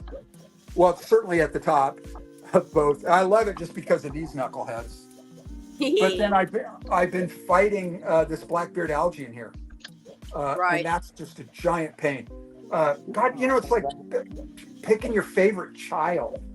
I really like this tank, this big tank. Hi, Ron. These rocks were huge, and I saw cut them in half so I could stack them against the back side of the tank. I like the way it looks. I love that rock wall and the plants. That's, I really like that scape. Thanks. It's really one of my faves. Yeah, that it's cube just in the got house. really nice flow to it, and Yeah. like the balance is just spot on. Oh, thank you so much. Yeah. And I got, the Java ferns tucked in between the rocks. Yeah, they're gonna get nice and big. It's gonna fill that backspace lovely as well. Yeah. And I'm fighting that, I guess, potassium deficiency in this tank too. So hopefully that stuff will clear that up. But it is kind of a favorite tank. And this is the one the ramshorn snail showed up in. So The way you cut through that rock and layered it like that is just absolutely awe-inspiring. I tell you what, it's just gorgeous. There's a piece of I am a DD, bro. There's a piece of half-inch styrofoam underneath it all just to keep it off the glass. And there's also a piece of half-inch styrofoam against the back to keep it off the glass, but it's all just stacked. And I messed with it so that way, hopefully, it won't fall. But, we're in earthquake country, so, anything can happen. That's smart having the styrofoam underneath it and on the sides. And this was a $35 tank. 35 gallon. Yeah, it's from Offer Up. Wow. Oh, nice. That is nice. And here's one of these kind of like always charged drain systems. I've got this it's a filter screen here from an airless paint sprayer that keeps the little things from getting sucked up. So it comes up and over, goes back down to this ball valve. So from this ball valve to this screen, there's water in there. And then there's a hose fitting down here, right here. So I'm going to just show you guys real quick here. I usually hook it up to a garden hose, but if I turn this valve, water comes out. Oh, wow. So hook it up to the garden hose and run it outside, and I can drain the tank down really quickly. And it won't go any further than this, which is way too much. We But, have a question for you. yeah, Melvin would like to know if you keep any rainbow fish or barbs. I do not. No, and I saw some nice barbs today at the fish store. No, I don't. Early on, I wanted to keep rainbow fish, but I know that would be another tank. And right now, so we got a problem. I'm in the garage, and there's a car in the way. And my wife insists on parking the car in the garage. I don't blame her. It's 105, 106, 107 outside. So, and we've got a mini split up here, little air conditioner. So it keeps right now it's about 80 in here. It's set for 76, but it's still, the heat coming through the garage door and, just the walls and the attic. And so it keeps it manageable in here. And the tank temperatures, I don't know what my tank temperatures are. They're all, I guess, about 76. Yeah, 78 on this one. So, there's another one of those clocks that I sell on my store. I don't know, but it's the light. But yeah. So anyway, I put the link in the chat here, guys. But you also on his channel, you can get all the links to his merchandise. Yeah, thank you. Yeah, and I'm adding more all the time. So anyway, I'm going to head back into the house unless that's it out here. Any other questions about anything anyone has seen? Put it right in the chat. Need to see anything else that while we're out here? I need more angelfish. I got to get another half a dozen angelfish out here. Oh, they're beautiful. Aren't they? I love them. And I have had a hard time with those. I think I bought, God, I don't know. I bought 10 and he gave me like 15 or 17. 2 survived. These 2. Had them in another tank when I first got them. 2 survived. And then I bought 1 lone koi and it lasted for about 2 weeks and then it dropped off. It was smaller than these guys. I don't know if they just beat them to death or what. And I'm hoping maybe this turns out they're close. They get along. So I don't know if maybe it's a male and a female or what. There's bronze cories in here. They've spawned for me. So that all those bronze cories in with the bettas are from the adults in this tank. So anyway, I'm going to head back in. I'm going to grab a Pellegrino. I give you one, Jeff, but I don't know how to get it through StreamYard. I know it. You can transport it to me. Someday, huh? Okay. Let's Grab Pellegrino and relax. That was a wonderful tour. Thank you very much. Thank you so much. Oh, yeah. I love showing off my tanks, such as they are. You know, I've seen some tanks that are just way, way beautiful. Oh, here we go. All right. So let me kill the phone and there. Oh, look at that. How many can we do? Huh? Oh, wow. That's a nice setup with the 2 monitors. Yeah. You know, I trade here. Let me kill this. Hang on here.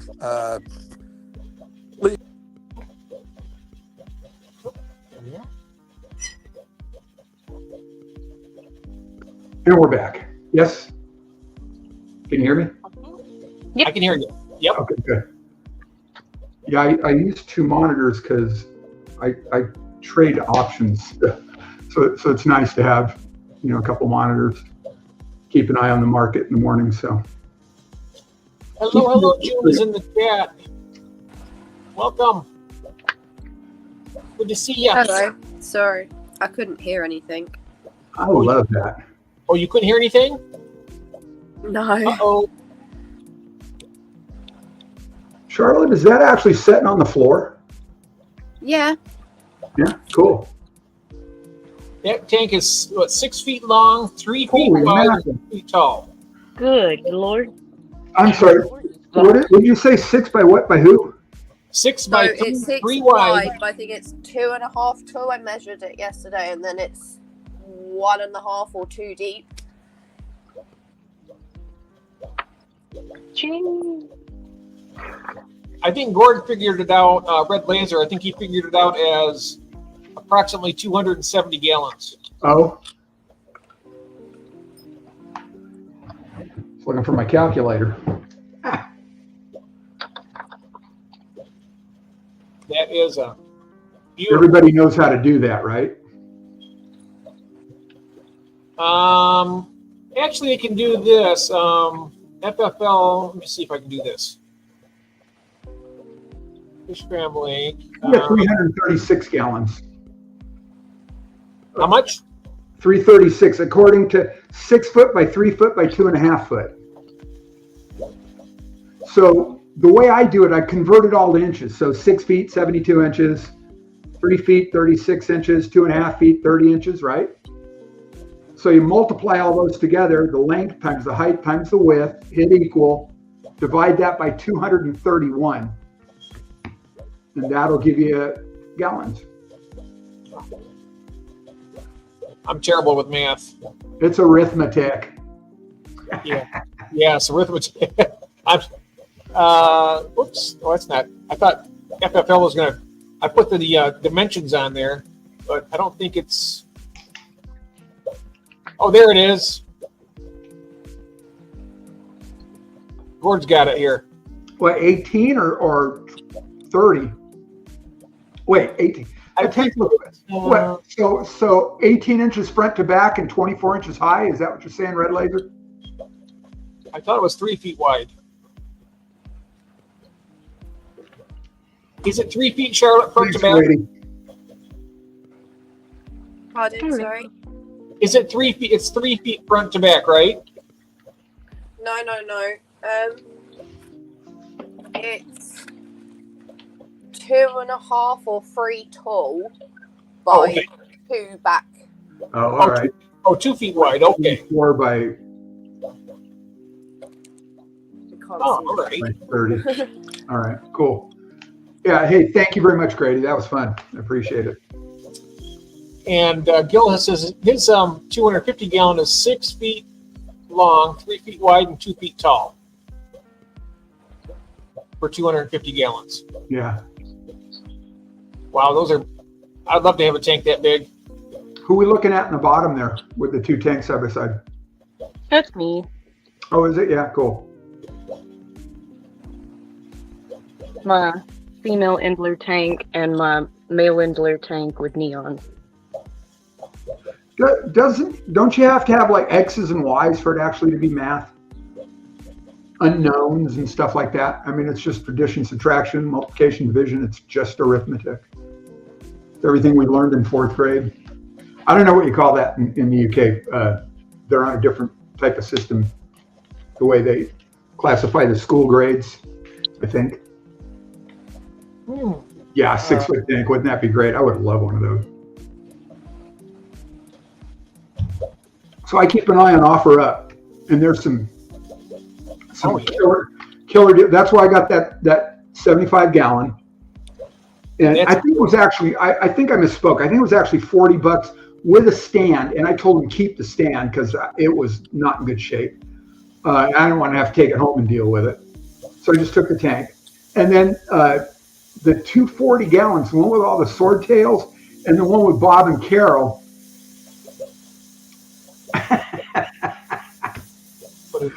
And then the one with Bob and Carol, one was 30, one was 35, the two 40-gallon breeders.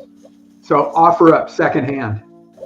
And that's way cheaper because that other 40 down below with the auto sinkless floating around in it right now are I bought that brand new and I think that was closer to $65.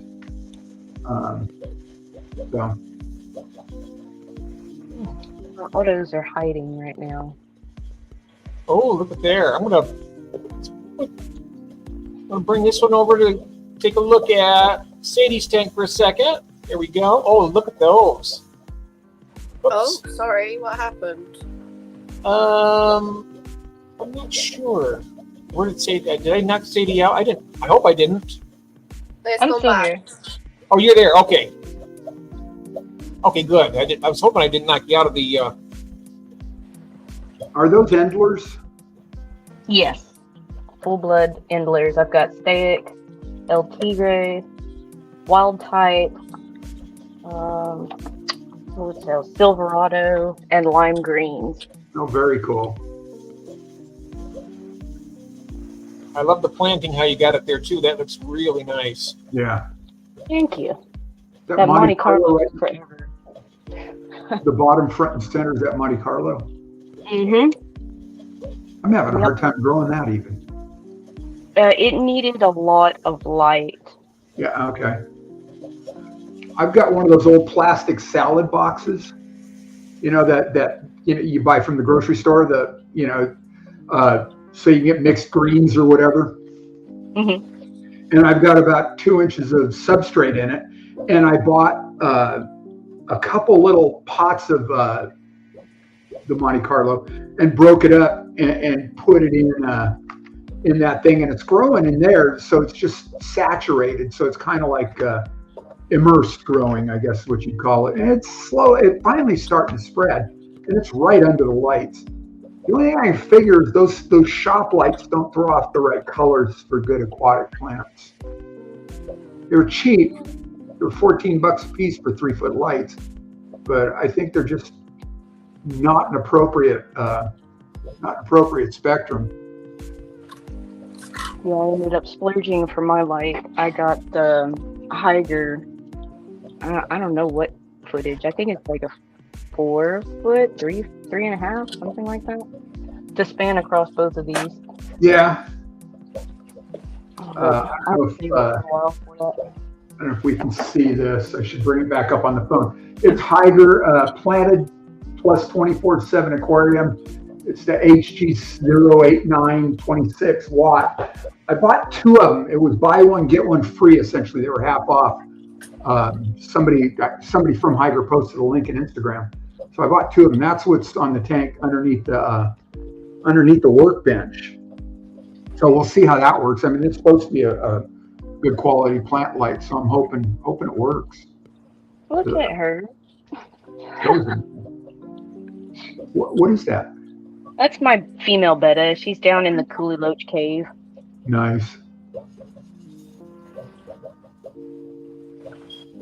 Oh, I love coolie loaches too. That's another fish I've never had. I had them when I was a kid, and I haven't had any since. I have one over here doing its dance. Yeah.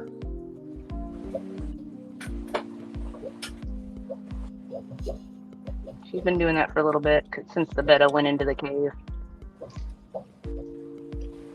Oh, now you want to come out? Well, say hello. Oh, wow, pretty. They are such cool fish. They have so much personality. Mm-hmm. And she helps keep the population of Indlers from going absolutely crazy. Yeah. I've caught my female in the kitchen tank picking off the cherry shrimp occasionally. See if I can see any in here. I've I seen like her that. It's kind of eat one, and then I saw her just kill one and go away because I think it was too big for her mouth. But she did it in, so it was not going anywhere after that. Are the coolie loaches any good at eliminating snails? Or are they more... They, at least mine don't seem to eat the snails. My betta does. She'll straight rip them out of the shell. Oh, really? What does? Yeah. Oh, wow. My betta. She said the betta will tear them right out of the snail, or out of the shell. I wonder if you put some bettas in that tank, if they would take care of the... Yeah, but then we're back to the shrimp too, and I don't want. Oh, that's right. Yeah. Mm-hmm. So I just spend the time, picking out snails. Yeah, I, right. I keep forgetting about that.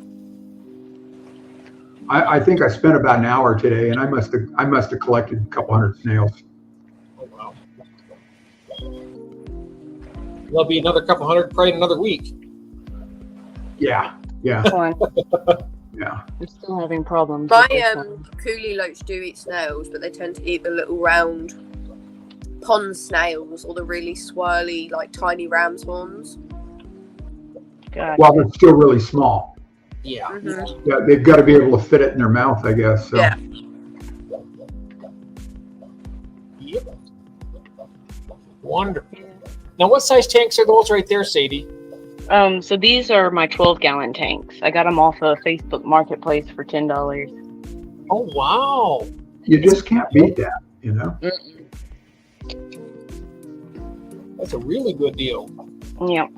Yeah. it And is. I've got the glass lids. I took that center bar, that hinge off of them because it blocks out a lot of the light here. But I have them closed because for whatever reason, my Indlers like to try to swim up the current of my filter and jump out. So. Wow.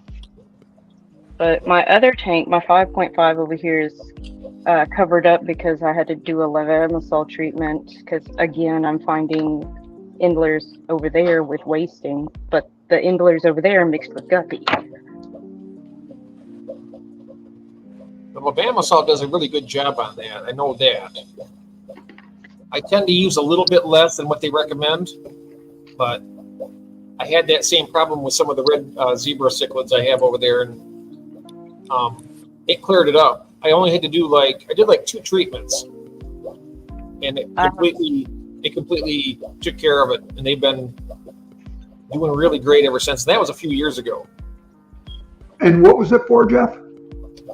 It was for they had some type of internal parasite where they were starting to get sunken bellies, and they weren't eating very much. Their appetite was, and that's very unusual for the African cichlids because they're ravenous. And I treat them like that now. I throw the food in there half the time; it's gone before it even hits the water. I mean, they jump out at it. Yeah. But I use levamisol, and it kind of like dewormed them, so to speak, I guess, or whatever parasite was infesting in them and causing them to have the sunken belly. It's gone. Oh, interesting. Good. And they've been breeding like crazy and eating like crazy too. Wow. Since that. Yeah, the levamisol treatments were successful in these 2 tanks, and I did it for about 3 weeks. Each week doing a water change and then adding more in and blocking out the light, because I read that it's light sensitive. But this other tank, I just noticed today, I had one that his tail was super thin and his gill plates were sticking out, and that was the first signs I saw of the wasting disease. So I had to do another treatment on that one. Yeah, it's weird. But it looks great, and the tanks are looking great. So that's, Yeah, really. Oh yeah, this tank is really, everybody's colors have come back out. All of my neons are doing really good. Is that your favorite tank, Sadie? That one right there? This one, yeah. I like the other one, but I like the darker substrate. The way you got the wood and the planting like that, it's really, and also the floaters with the roots coming down. I love that. Thank you. That's really nice. You guys are, all three of you, the way you do your plant. I mean, my plants are just horrific compared to. I mean, it's not a contest, but if it was, I'd be the loser. to put it bluntly.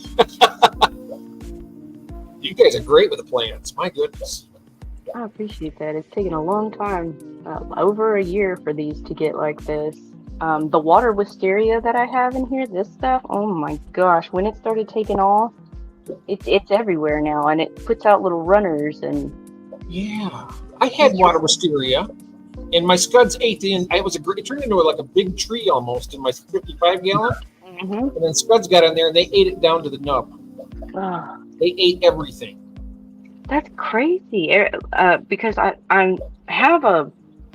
don't know if there's seed shrimp or if there's scud or if there's even a difference, but I have them all in my tanks, and I haven't noticed any plants getting. I bet you have like seed shrimp rather than the actual Gamma shrimp.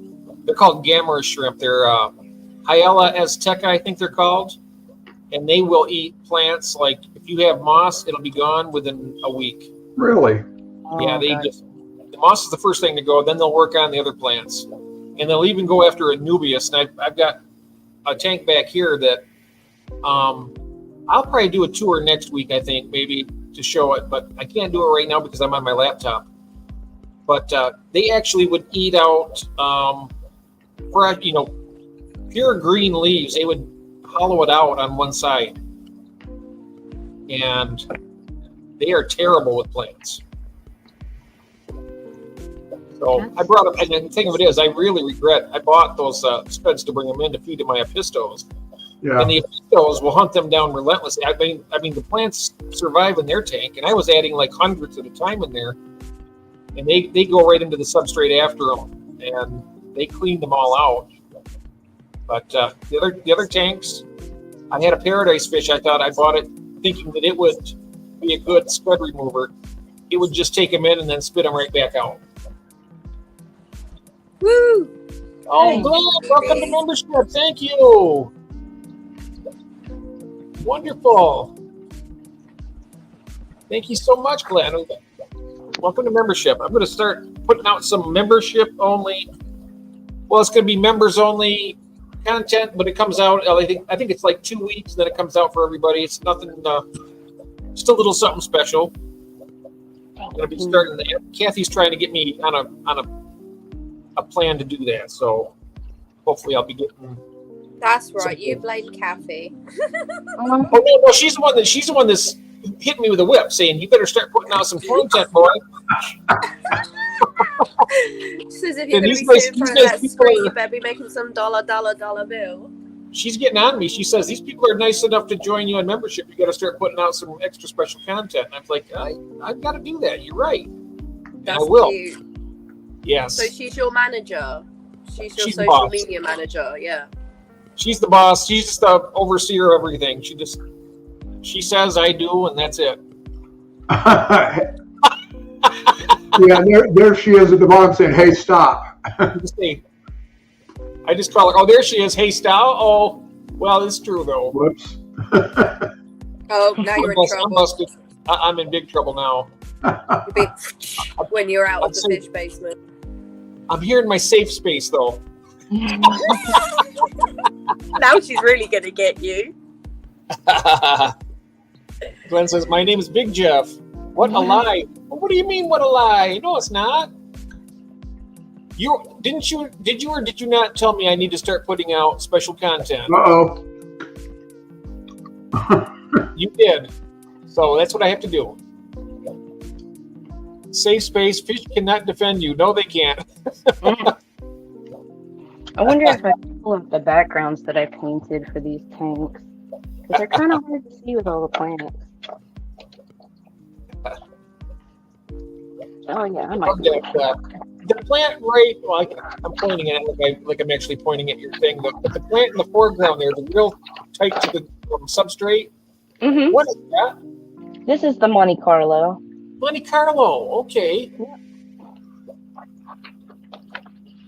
I like that. Yeah. I got it from, or I bought the first bit of it from Aquarium Co-op, and it's done really well. All right. And to the far, to the far right, was that a Val Scenaria coming up? Just to the right of the wood. Just to the right of the Monte Carlo. Yes. This? The long. Jungle Bell, Pennywort.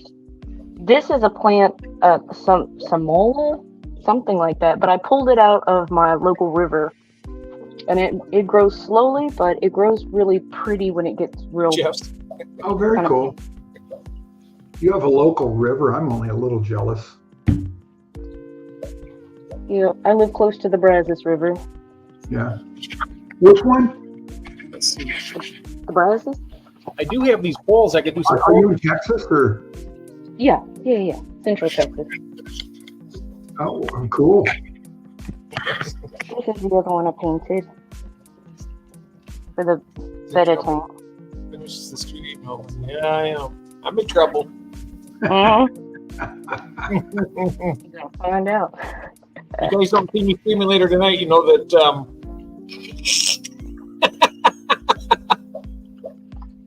As I drop my finger across my throat like this, we know what that means. Oh, he's in trouble. Yep. All in good fun, right, Jeff? All in good fun. Yeah. All in good fun indeed. Cool. Wow. What a great stream this has been today. I tell you, we got to, you know what? I love these tours. And that was what I was trying to implement from the very beginning when I started the stream. Is I was going to start thinking I was going to call it Show and Tell, but then after that, Father Fish took that name over. I mean, nobody owns it, but no, I think just doing the tours like this is even better. Yeah. Call it Jeff's Show and Tell. Yeah. We call it Jeff's, yeah. or we call it the addict sharing. There we go. Yeah. We're all aquatic addicts, you know. Yeah. We have to come up with 12 steps. I'm thinking about doing that. Yeah, I was thinking about a way of. Yeah, that's a great. I mean, I've been tossing that around different ideas with it. I am powerless over fish keeping in all of its forms. Yeah. I do have a.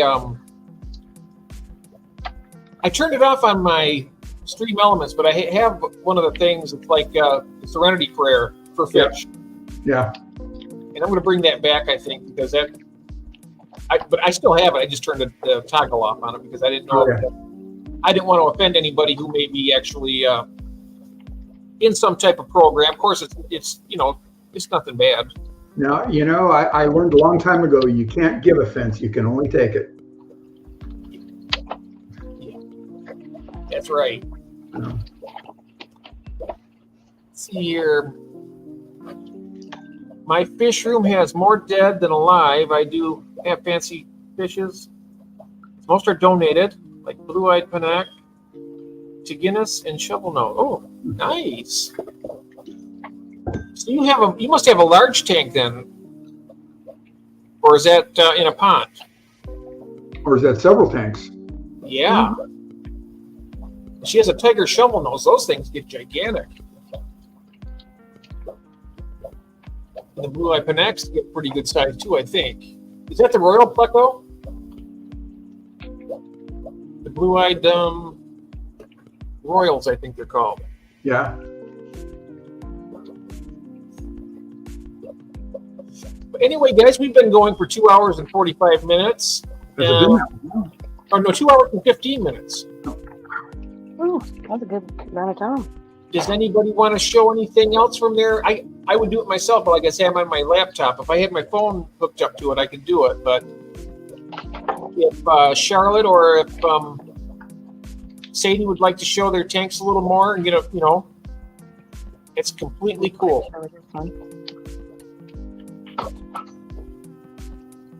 On my tablet, Ellis. Yeah, Oh, cool. That's pennywort, the round leaves. Yep. Oh, wow. That's very cool. Yeah. It is. And then some guppy grass. Yeah. Some foxtail. And more water wisteria, of course. Yeah. What does Rob want to see me in my pants? Yes, in your pants. And Gil said, then GB saying only skids, Glenn says. Is there any adult supervision here? We have moderators that are supposed to be handling all, but they're everybody. Yeah. Nice. Uh-oh. I hear movement upstairs. If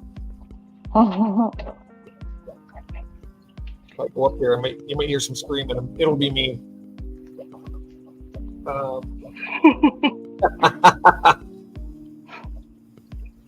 We are members. It gives us adult free pass. Yes. And I was looking at all this DOA talk, thinking I should go back to PetSmart and see if they'll give me that blue Acara with ick. You could go there and tell them, say, you know what, I'm an aquarist. I have an isolated tank at home. Yeah, they know who I am. This fish. Let me take it home and cure it. Yeah. That'd be the start of a whole blue Acara tank after it's healthy. You could ask them. Yeah. Kathy's saying, it's the cats, not me. Oh. How many cats do you have, Jeff? I see. And there's my friend John, Johnny No Shoot, my fish tank aquatics. Hello, John. How are you? I want him, one of these times, we're going to stream during the nighttime because I know his shift is different schedule is different than what mine is because I'm basically a night owl. Here we go. I'm going to grab this link right here. And everybody, if you haven't seen his channel, he's got a really good channel. He does really great live streams on Fridays when he's having them. And I hope you start doing that again. I've been looking for the last couple of weeks. Who are we talking about? What's that? Who are you talking about? The one we have up on the screen right now. It's My Fish Tank Aquatics. Oh, okay. His name is John, but his nickname is Johnny No Shoes. Okay. And I'm not sure if it's because he doesn't have any or if it's Because we don't wear them. I'll let him explain it. Yeah, I only wear shoes when I have to. Same here. Yeah. Same here. Fancy doing a stream later, Jeff? Yes, I would. Absolutely. We should do that. And we've got to get Sadie in the habit of doing live streams. But I think you're going to enjoy it, Sadie. honestly. Oh yeah. Now that I got it all kind of figured out, Yep. my Rotala is starting to turn red at the top, Oh, it is. and this is the grown up here in the back. That's that Somalia that's grown up. Somalia. Oh, I love the ghost shrimp too. I got a big one in my tank over here. You know, the thing of it is, they say that they only live for a year and a half. I've got a 3-year-old, and it's huge. It's probably about 2.5 inches long. Ghost shrimp. Will they breed? They would breed in this tank. Will they in fresh water? Yeah. Okay. They're not like the mono where you need the brackish water and all that. No, these are completely fresh, and they bred in my tank see what happened was I had a huge thriving colony of the ghost shrimp in this tank, and then the scuds ate all the moss, and then the little tiny endlers was picking off the babies before they got a chance to. Of course, yeah. Yeah, this is just a little 2.5, but the colony I have going in here is amazing. Does anybody know what this moss is? Because I didn't put it in here. It looks like Christmas moss. Yeah, that'd be my guess. But It then just showed up one day. It looks like. I think Rob might know. Rob, do you know what kind of moss this is, Mr. Fishberg? my guess would be a swag guess. Oh. Robert Glenn might know what type of moss that is. Rob said Christmas moss in the chat. Yeah, I was right. Hey, I was right about something. I might survive the night after all. There you go. See if I can get it to. There we go. Get it to zoom in a Christmas bit. moss, what that is, Sadie? Cool. Anybody know what that algae is? Because it doesn't get any bigger than that. It just kind of stays that size. That's kind of cool, though, isn't it? Yeah. I like the look of it. I mean, it's kind of neat how it's all like elevated off the floor of the tank, and then it's kind of like on the wood there. Yeah, because I've got all of this Monte Carlo that's coated the bottom, and then dwarf Sagittaria in the back. There's a lot going on in that little tank. Yeah. Oh yeah. That's very cool. That is very cool. This was my first tank, and then it just started spreading. Yeah. Multiple tank syndrome. Welcome to the club. Rob's saying that's the cool kind of algae. Yeah. I'm even starting to talk British because I hang around with my British friends so much. I call it algae. So I don't remember if it was here. I mentioned Sawasatang one time. Was that here? And is that an algae type? It looks like it, almost like freshwater kelp or something. It's almost like a freshwater macro algae. Yeah. Okay. All right. And when I mentioned it, I felt like I was getting in trouble with somebody. There was somebody from the UK that absolutely hates the stuff. Rob doesn't like it, and also Glenn doesn't like it.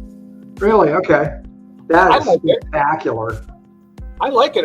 It's expensive here still. Yeah, I bought some on eBay, and it's kind of struggling. I'm waiting for it.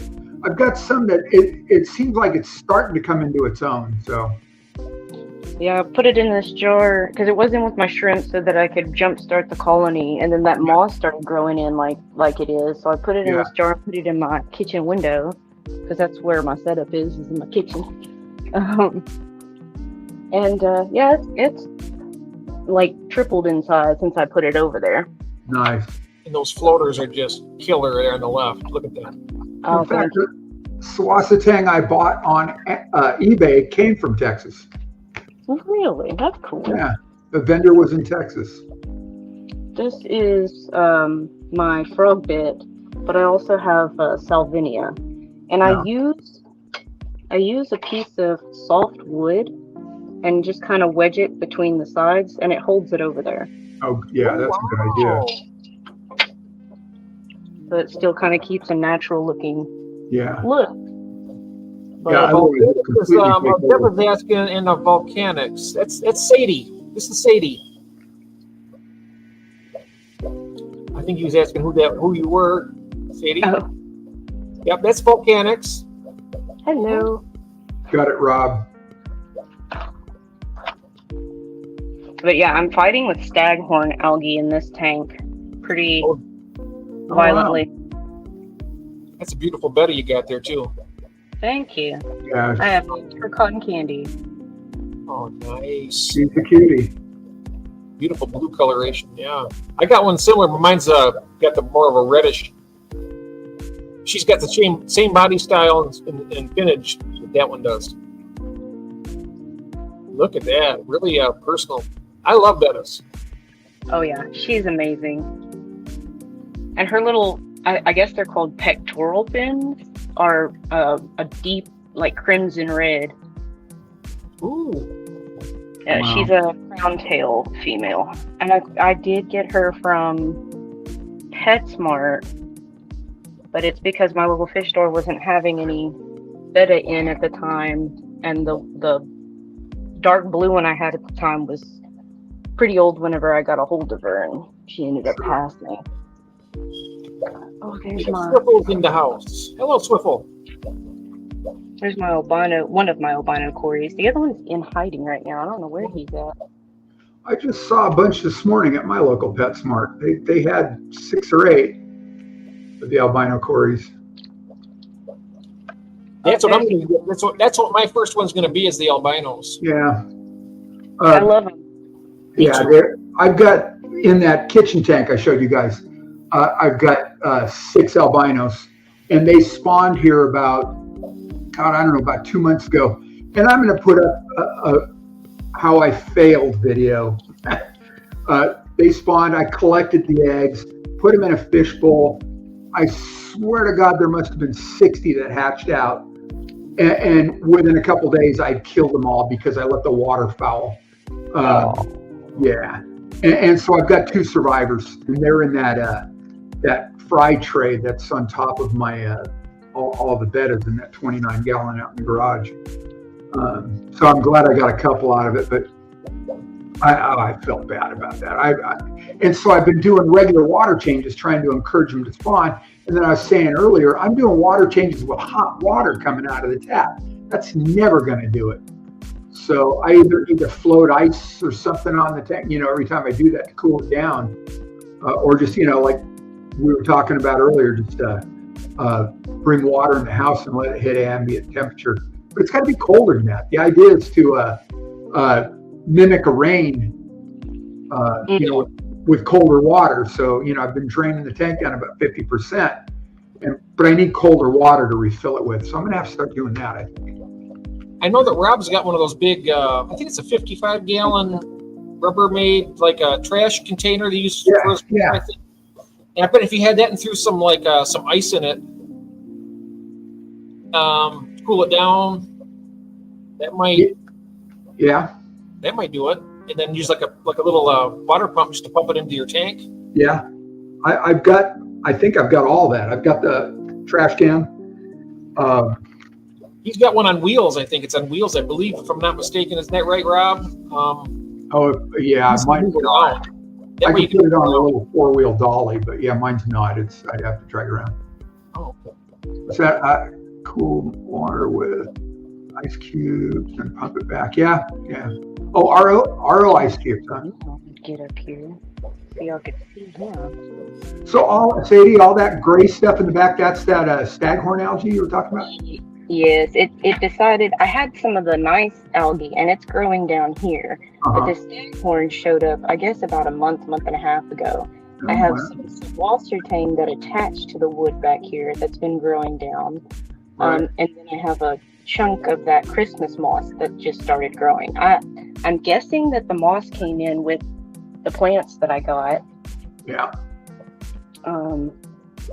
But yeah, I just have to reach in there and clean out the staghorn like once a month or so, or it gets a little crazy. Do you drop the water level way down when you do that? Kinda. Because I've been having so many problems with the tanks, I have only been doing about a 25% water change. Because I don't want to send anybody into shock. Yeah. I'm saying on my kitchen tank, I dropped the water down, and then I was using hydrogen peroxide in a pipette on that green hair algae. I got to kind of keep it at bay. So I was wondering if that would work there too. And then I'll wait like 15 minutes and then fill the water back up. Let the peroxide sit on the algae for a little bit while it's out of the water. Gotcha. That doesn't hurt the fish at all? No. Oh, cool. No, and I've got shrimp in there as well, so it doesn't hurt any of them. Oh, that's cool. I'll have to check that out. The only thing I've lost in that kitchen tank were 4 neon tetras, and they all jumped to their deaths. Oh my gosh, Over the last year and a half, and I have no idea what prompted it, but because it's not covered. So oh yeah. Started with 21, I'm down to 17. And do y'all have any issues with the Corridoras darting to the surface? And Yeah, that's what they do. They breach. That's part of their nature. Yep. Okay. They'll go up, take a little sip of air once in a while. Just Yeah. they always, yeah. Bettas do that too. Yeah. I've researched the heck out of them because I've been wanting them for such a long time. So I've read a lot about them going up, grabbing air, and then. Thanks, small fish. That's a good idea. I will do that. I showed you all those bettas. I had one little one. I don't know if it was injured or, I caught one in a siphon tube, just hit it with the siphon tube one time doing a water change. And I don't know if that's the one, if it injured it a little bit, but I got one little betta in that group in the garage those 29 gallons are deep. And it had a hard time breaching, and they need to do that. So I ended up taking it out and putting in one of those 6-inch plastic tubs that's in the garage that I've got plants and shrimp in. So just so it could breach, I don't know what else to do with it. I'll be doing something and just throw it away because it has a hard time breaching. It's a pretty little fish. I will not euthanize fish if I don't, that's just not something I'm going to do. Are those neons or are those cardinals? These are neons. Neons, okay. Nice, they're beautiful. That's another fish I've never had. Have you had neons or cardinals? They're great schooling or shoaling community fish. They are really nice. There's a couple that I saw black neons at PetSmart today. I like those too. Cool. The green neons are cool. And then there's the cardinals, but I like tetras in general. I keep thinking I should get some more tetras to put in with the angelfish in that 75. I like how twitchy they are. Yeah. The only tetra I've ever kept was the serpe, those little red ones. Yeah, remember I did a video about those a while back. Got a bunch of those and a bunch of what do they call black fin or black phantom? No, just like a black fin tetra or no. Oh, okay. And I think I got 10 each, and within a week they were all dead, both of them. Took them all back to Petco, got those. I will never buy fish at Petco again. I'll go to Petco because they got great deals on aquariums. And I bought some of those Bulbitis, the African ferns, in the plastic tubes, Yeah. And they got nice plants. And I was looking at the plastic tubes, the Top Fin brand at PetSmart today, and they're almost all dying. It's like, oh my God, who takes care of them? That's where I originally got my Java ferns and some other stuff, the Anubias in those plastic tubes at PetSmart. But now they've just all gone to where. So I gotta move chair. My cat wanted him to commandeer my chair here, so I'm gonna move him over. I have another one.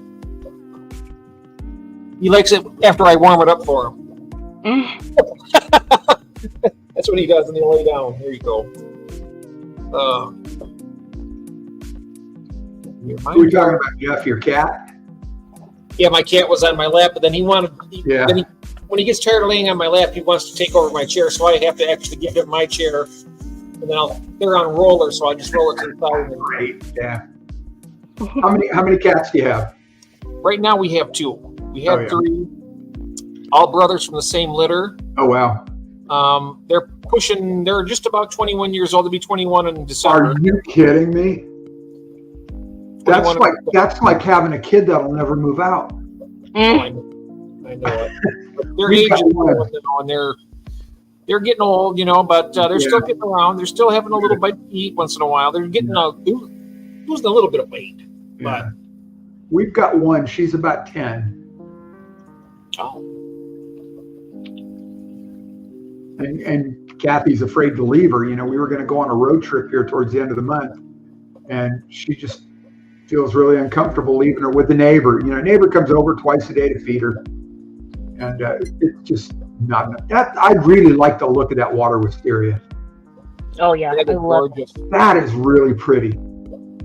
My autosynclus. I have 2 different types of autosynclus, and I don't know how it happened because they're all from the same spot. But they're hanging out on these leaves here. Just genetics. Nice. Maybe just genetics. Oh, yeah, I didn't know if there was more than one species of autosynclus. Anybody? Oh, there are a lot of different varieties of them. Are there really? Okay. Yeah, there's. They had one with spots on them. That's a good. You know what we should do sometime? I could look them up and share the screen. Wow. Different types of autosynclus. They have giant. And the same with the pygmy corridors. They have like 3 different types of the pygmies. Yeah, I've heard that, and I've heard they call them, but there's just the one that's actually a true pygmy. Now I don't know if that's. Here it is. Giant autos. No kidding. Rob has zebra autos, orange autos, and giant autos. So the ones we're looking at, Rob, zebra. Because one's speckled and the other one's kind of more of a solid. Yeah. And the RoboCop, Oh, wow. Now, which ones did you get, Ron? Are they similar to those, or? They look like these, yeah. Okay. And they never get really big, and they play well together. Yeah, I love yes. I mean, you often see them, together like that, 2 or 3 hanging out together.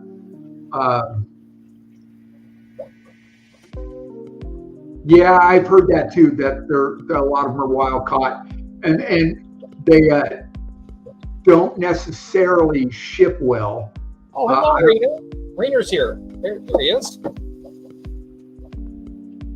I know my local fish store, which is where I got them. He tries to only buy from local breeders, which is why I sell him my Endler overstock. But I had problems with them. The first batch that I got, 2 of them didn't make it, but they were already kind of thin. But I do have. Never lost one. But the other 4, they're doing good. Yeah, I've probably got about 18 of them, and I've only ever lost, spread out through 4 or 5 different tanks. Oh, gotcha. And so I got another, 11 or 12 today to go into a couple more tanks because they're great little cleanup. They're great little algae eaters. Mm-hmm. And I just really like them because they just seem really personable. They play well with other fish. They play well amongst themselves. And I'm hoping someday they'll spawn for me. She the biggest girl. Is that a Burscher? It's a coolie loach, but she the biggest coolie loach ever seen. Oh, wow. She the chunk. The other 3 are tiny in comparison, and I've had them for quite a while. Yeah, oh god, yes. And I love it. I love how they move and dance around the tank. And she's big around as my pinky. Wow. Yeah, she's pretty thick. Good evening, Cabby. Welcome in. Great advice, Crazy for Seahorses. Yeah, Crazy. His name is Rainer. He lives in, I think, Austria, I believe. Oh, Rainer. Yeah, pleasure. My name's Ron. Let's see where I've got the link. Yeah, God, I wish there was more plecos, more of the different plecos available.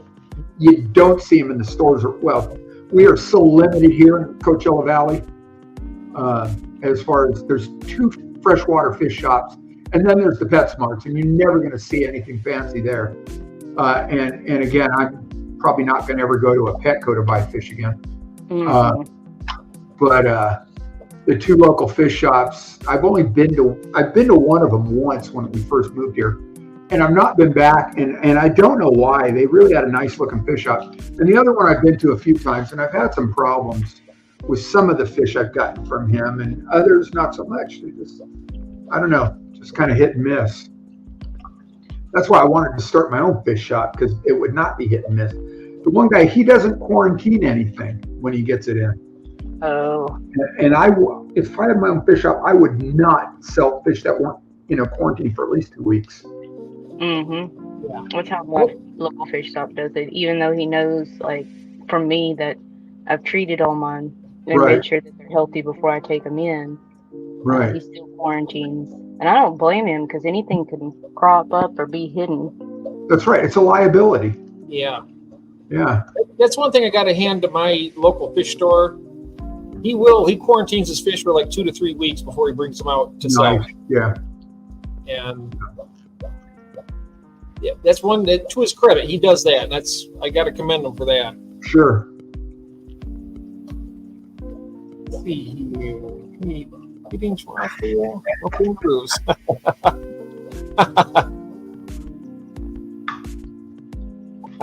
No kangaroos there. Growing out of this log back here. It's grown all the way down through it. Ooh. My autos like to hang out in there.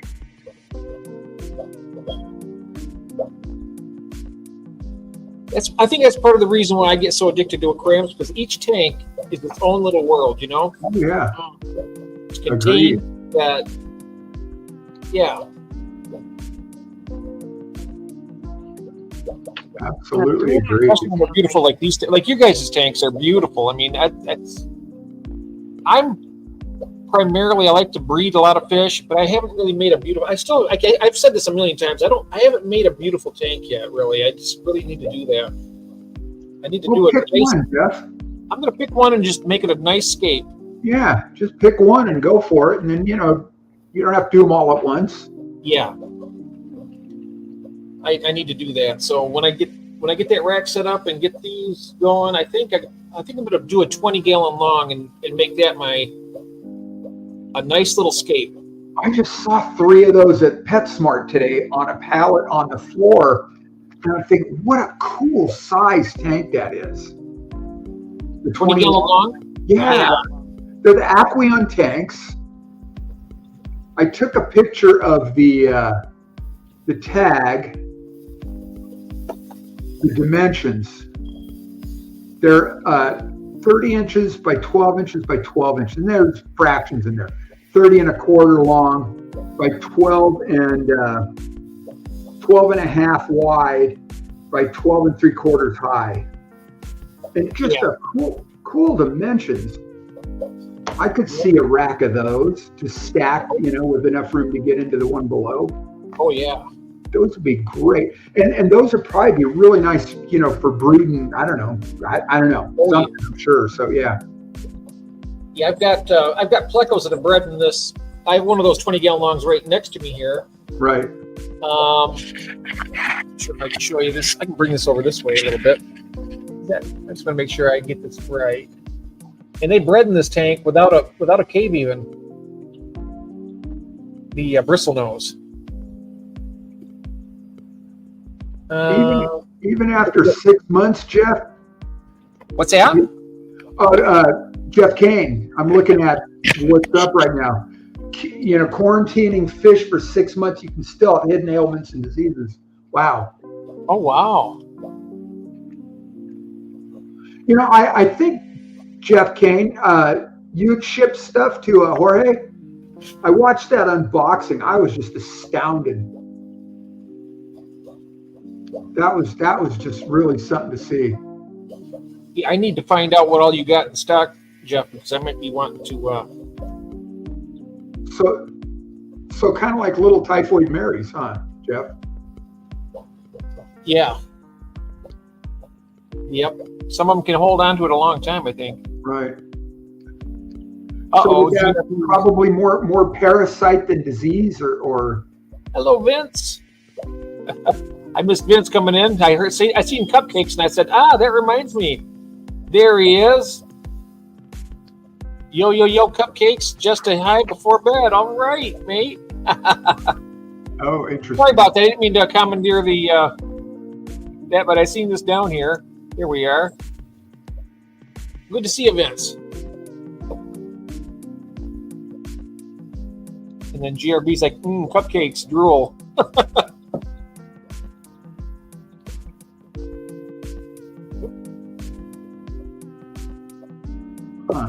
So, yes. Oh, yeah, my pleasure. Yeah, you're welcome. I'm looking at volcanics here, but Sadie's saying I should be quarantining the auto sinklets longer. Yeah, sometimes you can, and sometimes, I'm going to be completely honest with everybody. I've never quarantined ever. Ever. And I think I've just been really lucky. When I select my fish, I look at them with a scrutinizing eye. Right. If they don't look absolutely, if I have any doubt at all about them, I just won't buy them. But I've been very lucky though. I've been some of the ones I buy online, you can't really choose them that way. Yeah. All you can do is hope for the best. But generally speaking, most of the tanks, most of the time I ever get new fish, is going to be in a somewhat of a new tank. So it's basically they're going to have their quarantine and forever home all at once. Sure. That's these auto sinklets I bought today. They're in with, I put some guppy fry in there last night, mostly for mosquito control. And so, I'm not really concerned about them. And my understanding, and there's blue dream shrimp in there. And so my understanding is that fish diseases, don't cross to invertebrates. Vertebrates and invertebrates, most diseases don't cross, or most parasites don't cross. So I'm hoping that's the case. So, there's only half a dozen shrimp in there right now. I want to make sure that tank's shrimp stable. And the idea is to be able to turn that into a blue dream shrimp farm tank so I can start selling those. Yep. Yeah, I gotta buy more levamisol so I can, because I'm gonna end up treating all of the tanks except for the shrimp tank because I don't play musical fish with them, and that way I can be sure that I've killed out the life cycle of these little suckers. Because whatever it is, it has about a 3-week life cycle where everything seems to be fine, and then within a small amount of time they'll crop up again. I don't know if you can see these down here. There's my scud. Are your filters sponge filters in most of your tanks, or are they hang on back? They're hang on backs, and I try to at least rinse out the polyfill once a week. Okay. I know that if you have charcoal in it, that'll take the medicine out. If you have one of those charcoal pads. Oh yeah, no, I don't use those because I was afraid of getting hole in the head disease or whatever that was It's called. also, if I'm not mistaken, I heard that having that if you have a charcoal, it's bad for your plants too because it strips the nutrients out of the water. Gotcha. So I think charcoal's only good. I think the only time I'd want to use charcoal is if you did medicine in your tank and you wanted to get the medicine out, you put that in there and that will clean it out of the water. Gotcha. But I wouldn't do it I'd do it for like a week and then take the charcoal out. Excuse me. Take the charcoal out after about a week. Right. And June says, I don't use charcoal. Marines ick is transferred by crabs and shrimps. I didn't know that. Here's one of my smaller coolies, and they're all about the same age. Now that's a different coolie than I remember from a kid. They were more pinkish and had these black stripes on them, or black. Right, mine are chocolates. Okay. Yeah. There's the big girl. She's hanging out up at the top for whatever Oh, reason. wow. She's the biggest coolie loach I've ever seen. That's huge. I've heard them being called black coolie loaches too, but they're more of a dark brown. Yeah, Right. Interesting. they So are cool. crazy for seahorses also pull any charcoal, right, when you're medicating? Oh yeah. Whenever I do medicate, I drop an air stone in, and I Right. like here I've blacked out the tank. What about temperature? Is that crucial for some medications, or like raising it or lowering it, or is that an issue? I'm not sure on that. All of my tanks, because I don't have air conditioner downstairs, stay about 83. Right now the heat itself is off, but I have the thing in there so I can know what's going on. This Sure. shorted out. I don't know what happened to it, but it threw a code and then it wouldn't work. So Oh, wow. Yeah, all right. Here's a question: do you additionally fertilize plants or just natural fish ferts? I fertilize weekly. Yeah, I'm sorry, Katie. oh, I was gonna say I don't fertilize. I'm gonna grab this bag real quick. Yeah. I have 3 tanks with this little substrate, and I use a specific type of fertilizer. Hope you're breaking up there.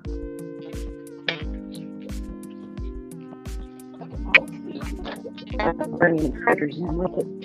Oh, Sadie, you're breaking up. Oh yeah, sorry. I had to go around to the front porch. Oh, there you go. There you go. Okay, so this is what I ended up using for the soil substrate, Oh Yeah. yeah. Interesting.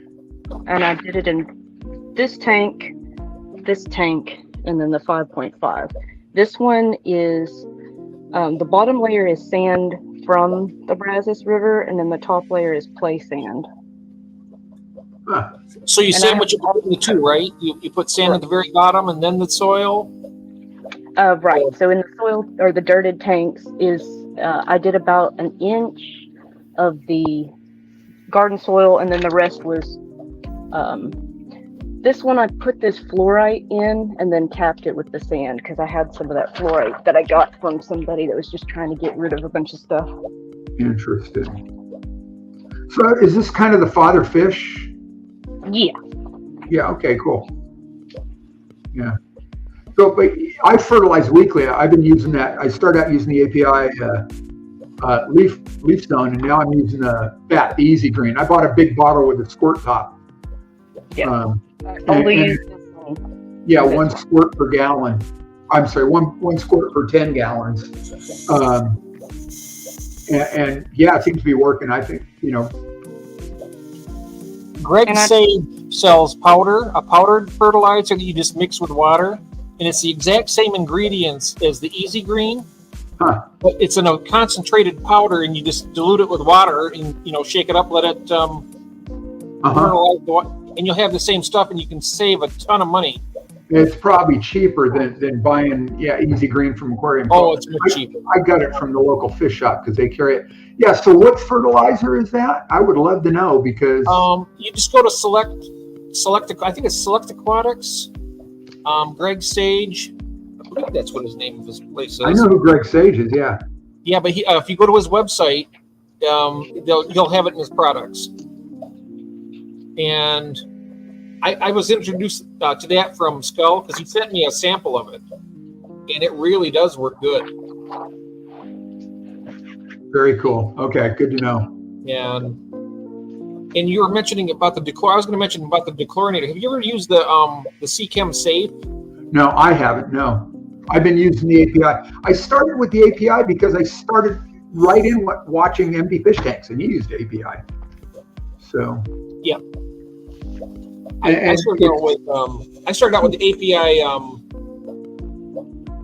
What's it called now? The stress coat. Oh, all right. Yeah. It also dechlorinates the water and takes out like heavy metals and stuff. Oh, okay.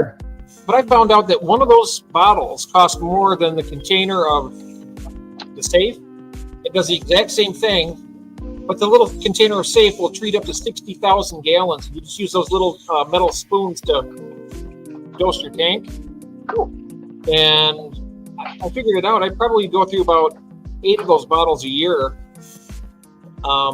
Well, maybe 8, maybe not quite that many, but still, I'd save a lot of money. So Seachem Safe, Yeah. and that'll dechlorinate, or again, I got the chloramine, so that'll take care of that. It takes the chloramine and the chlorine and the chloramine, and it also, if you have say, in other words, if you have high ammonia in your tank, it'll also detoxify the ammonia to make your fish more comfortable until the actual beneficial bacteria take over and lowers it. Yeah, I got a bunch of that when I bought the Aqueon tanks. They gave it to me in packets. So as far as I know, we don't have access to black cow compost or whatever used. Now I used for my tanks, I'm using pond soil that I got from Amazon. Oh, nice. Full of nutrients, I bet. And it's it's made to put lilies in baskets and sink them in a pond. Yep. And I was on I was a Facebook page, and somebody was having this huge algae problem, and they used, and supposedly, they're saying they're doing the father fish thing, and they were using, God, I think they said manure, and I'm thinking, oh my God, unless that's really, really, really well composted, because they're having this massive ammonia spike and everything's dying. Oh yeah. Because manure is just, there you go. Oh yeah. That'll get the ammonia up, Rob. It's like, I don't think you could do enough water changes to get either Rob's pee out or the pee from the cows in the manure. Right. Mine only has peat moss. Only when you're cycling the tank, Rob. Gypsum and worm casing. Yeah. Casting. That's worm casting, yeah. Essentially worm poop. So, it's been doing fine. The one that I have the worst algae problem with is just the sand substrate. Yeah. But I did also put Osmocote tablets under so that the jungle valve would take off, and I mean it definitely did take off. Well, I'll bet, yeah.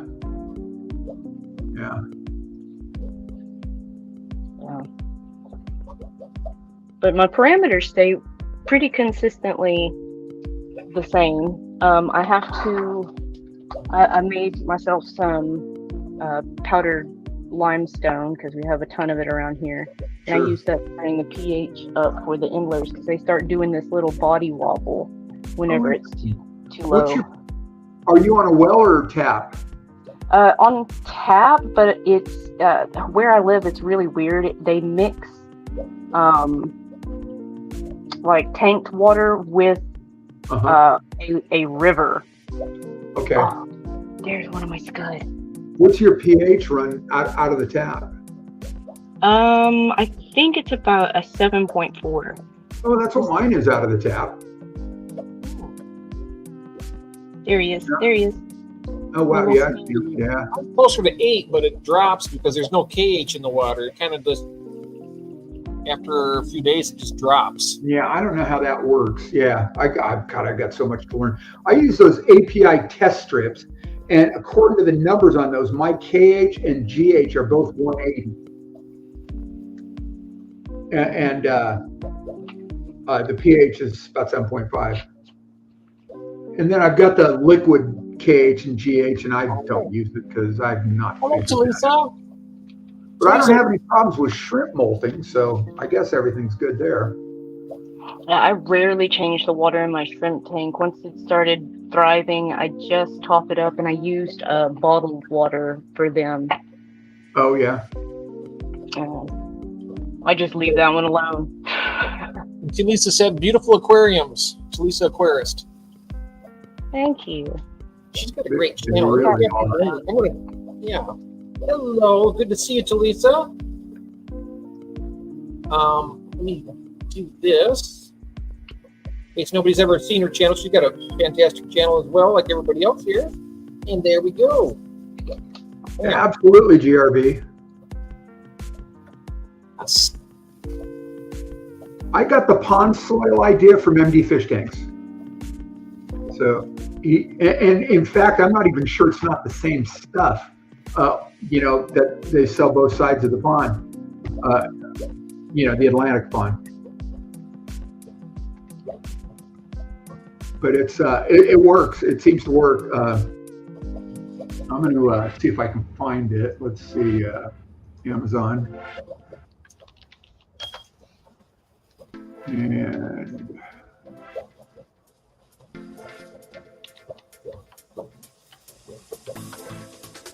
pond soil. There it is. It's called Aquascape. This is where are you in the UK, GRB?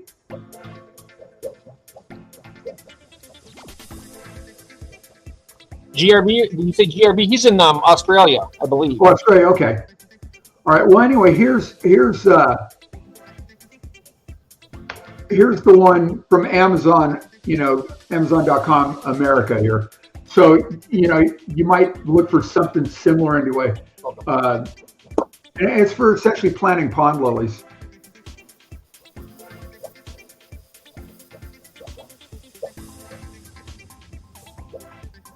Hope that helps. And then, Sadie, you were using what was that, Kellogg? Yes. It's the Kellogg organic, all natural garden soil for flowers and vegetables. All right, yeah. And there was no fertilizer in it, right? It didn't say there was. It should on the label if there's fertilizer in it. They would have to. In Texas, this product contains recycled forest products, gypsum, composted poultry manure, organic fertilizer, see below, worm castings, rice hulls, bat guano, and kelp meal. Okay. In Oregon and Idaho, it contains rice hulls, compost bark fines, composted dairy manure, and organic fertilizer. Interesting. The manures, either the dairy or chicken or bat guano, all of those are going to have, they could possibly spike the ammonia. But they're saying well composted, so Right. Ideally that should. And you're not getting these huge algae spikes. No. This, You didn't get huge ammonia spikes either, I'm guessing, right? Oh no. Like I said, as soon as the tank was established, all the plants were in and everything. Yeah. My parameters don't change at all, Right. except for the pH, and that's only really whenever I do a water change. And they Right. for whatever reason, my fish prefer it to be closer to 8, the pH of 8. But I don't test KH or GH because it didn't come in my API test kit, and I've been broke. So No, I had to buy those separately. yeah. Yeah, the KH and GH, right? Yeah, I bought those separately. Yeah. Yeah, me too. And then you were saying you used play sand. Did you have to rinse that a lot? Was it dirty? Yes, I did. Both because there's blasting sand in the other tank. Yeah. But the play sand, both of them, I ended up rinsing off and on for an hour Thank you so much, in Charlotte. a bucket. Thank you so much. Thanks, Charlotte. I appreciate your help very much. Thank you so much, dear. So I've been using local, Leslie Pools. I've been going there and getting their pool filter sand, I heard that's good too. and it's absolutely spotless, and it just seems worth it. I don't know. I'd heard it's really inexpensive. It's not that inexpensive. I forgot what the numbers are. It's not that expensive when you break down a 50-pound bag of it. Right. Yeah, I think it was $35 for a 50-pound bag, something like that. Yeah, I got my play sand for $5 for Yeah. a 50-pound, and then the blasting sand was $14 for a 50. Oh wow, yeah, right, yeah. And the you said blasting sand like silica. Mm-hmm. Do you have a problem with the brown algae with that? Nope. Diatom algae? No. Interesting. Nope. Okay. And the pool sand, I mean, it's just absolutely spotless, so you don't even need to rinse that. I really liked using it. When I go to cement my corner tank, I'll have to use some of that. Yeah. gas Rainer sand. says I use blackish gas sand and it's rounded and pH neutral for marine use. Wow. Oh, interesting. Yeah. You know, I've seen this really cool coarse sand of all places outside of restaurants and stuff in the ashtrays. And it's black and shiny and spectacular. And I thought that would be really cool for, you know, decorative sand in an aquarium. It would. I get the blasting grit from Tractor Supply. Yeah. Is it 60 grit or what? It's a small. They have a really fine grit. You don't want to. You want the one that's a little bit up. You want the one in the black packaging. If you get the one in the red, it's like a fine powder, and it will really. It's hard to clear out of your tank. Too fine. It's too fine. And the other one is perfect. Very cool. And you get a 50-pound bag for right around $11. Uh-huh. And it's nice stuff. Very cool. Yep, that's what I got. I just went and check Yeah. just to make I sure. also bought a 50-pound bag of pool filter sand from Lowe's. Yeah. And that works pretty good too. It's more of a Well, that's what I was saying. It's clean. Yeah. It does not require rinsing because otherwise it would like foul your swimming pool. Nobody's going to go for that. yes. So yeah, and I really like it, you know, and it's a nice grit. Yeah. It's probably like a 60 Perfect. grit. Yeah. You know, I never really looked on the label to see what the grit is, but I'm guessing it's about a 60 grit. I have to check the package out. But I will check it out.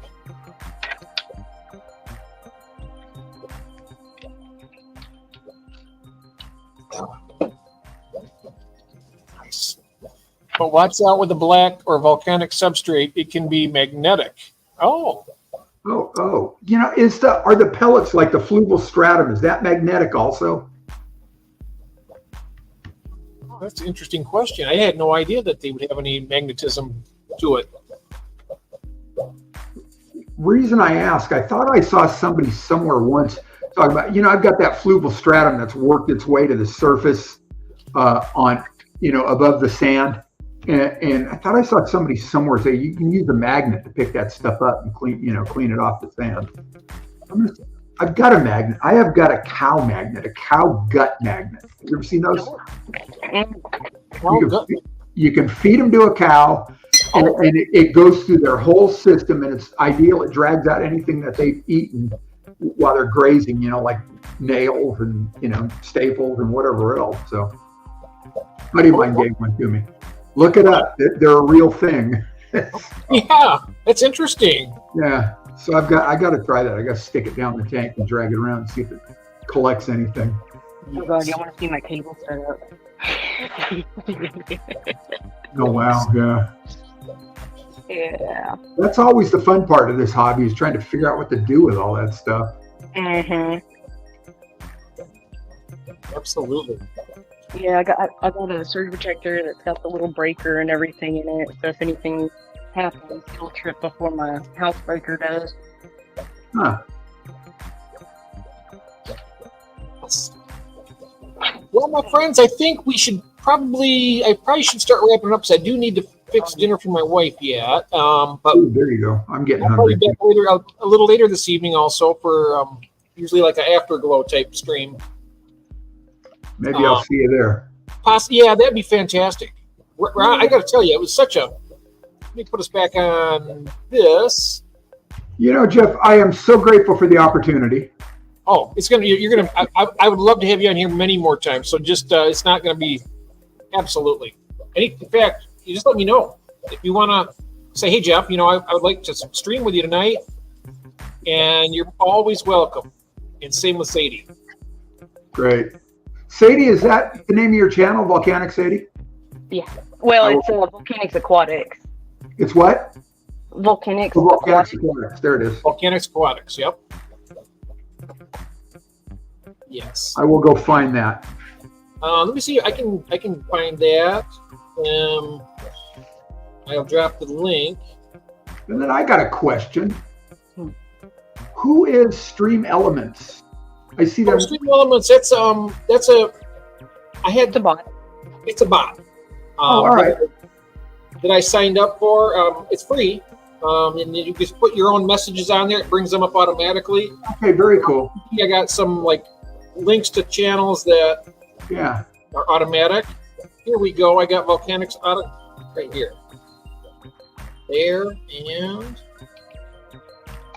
there we are. And there's Gil. Hello, Gil. Whoops. Oh, shoot. Let's see. There we are. What do I do here? Go to channel. All right. I just hit that subscribe button. I don't know if it'll hold. I know sometimes it kicks the subscription out and it lets you watch videos. Or so. Tell you what, I'm just going to run a video in the background and make sure it stays there for now. I think I'm like 6 away from 100 subscribers. Yes, everybody. 97. 97. Also, both you and both Charlotte are getting close to 100. Nice. Yeah. That's awesome. Yes. Yeah. Well, you're going to get there soon. Hopefully, you'll get there. If you're 6 away, if anybody's out there, if you want, please give her a subscription and get her to 100. That's a nice thing to do. She's only 3 away, Jeff. 3 away. Okay. We're 3 away from subscription. There we are. Yes, that would be very nice if we get 3 more and get her to 100. And that's what I love about this live stream. You know, it's basically the Aquatic Addicts Anonymous, the support system. We get a lot of great knowledge out here, like you guys with your plants. And we got Jeff Kane, and we got freshwater ichthyology, Rebecca. It's a great place to get answers to questions and help each other, you know? Well, it's just fun catching up with people too, getting to meet people. Yeah. When I tell you something also, it's a good way, because I don't go out and do stuff. I'm here all the time. This is how I socialize. You know, I meet with all my friends out here, and sure, it's perfect. It really is. So anyways, guys, we'll go ahead and wrap this one up. I want to thank you all very much. Charlotte, Sadie, Ron, thank you so very much. And everybody out there in the chat. Yeah, thank you, Jeff. And thank you, everybody out there. Yeah. Love you guys all. And you guys have a very nice morning, afternoon, or evening, depending on where you are. Yep. And don't forget, feed yourself, feed your family, and don't forget to feed your addictions. Yeah. We'll probably feed the fish while we're at it, too, shouldn't we? And feed the fish, too. Yeah, let's feed the fish also, okay? Yeah, thanks. Thank you, John. Thank you, sir. And we'll get you on here very soon, I hope. And good night, everybody.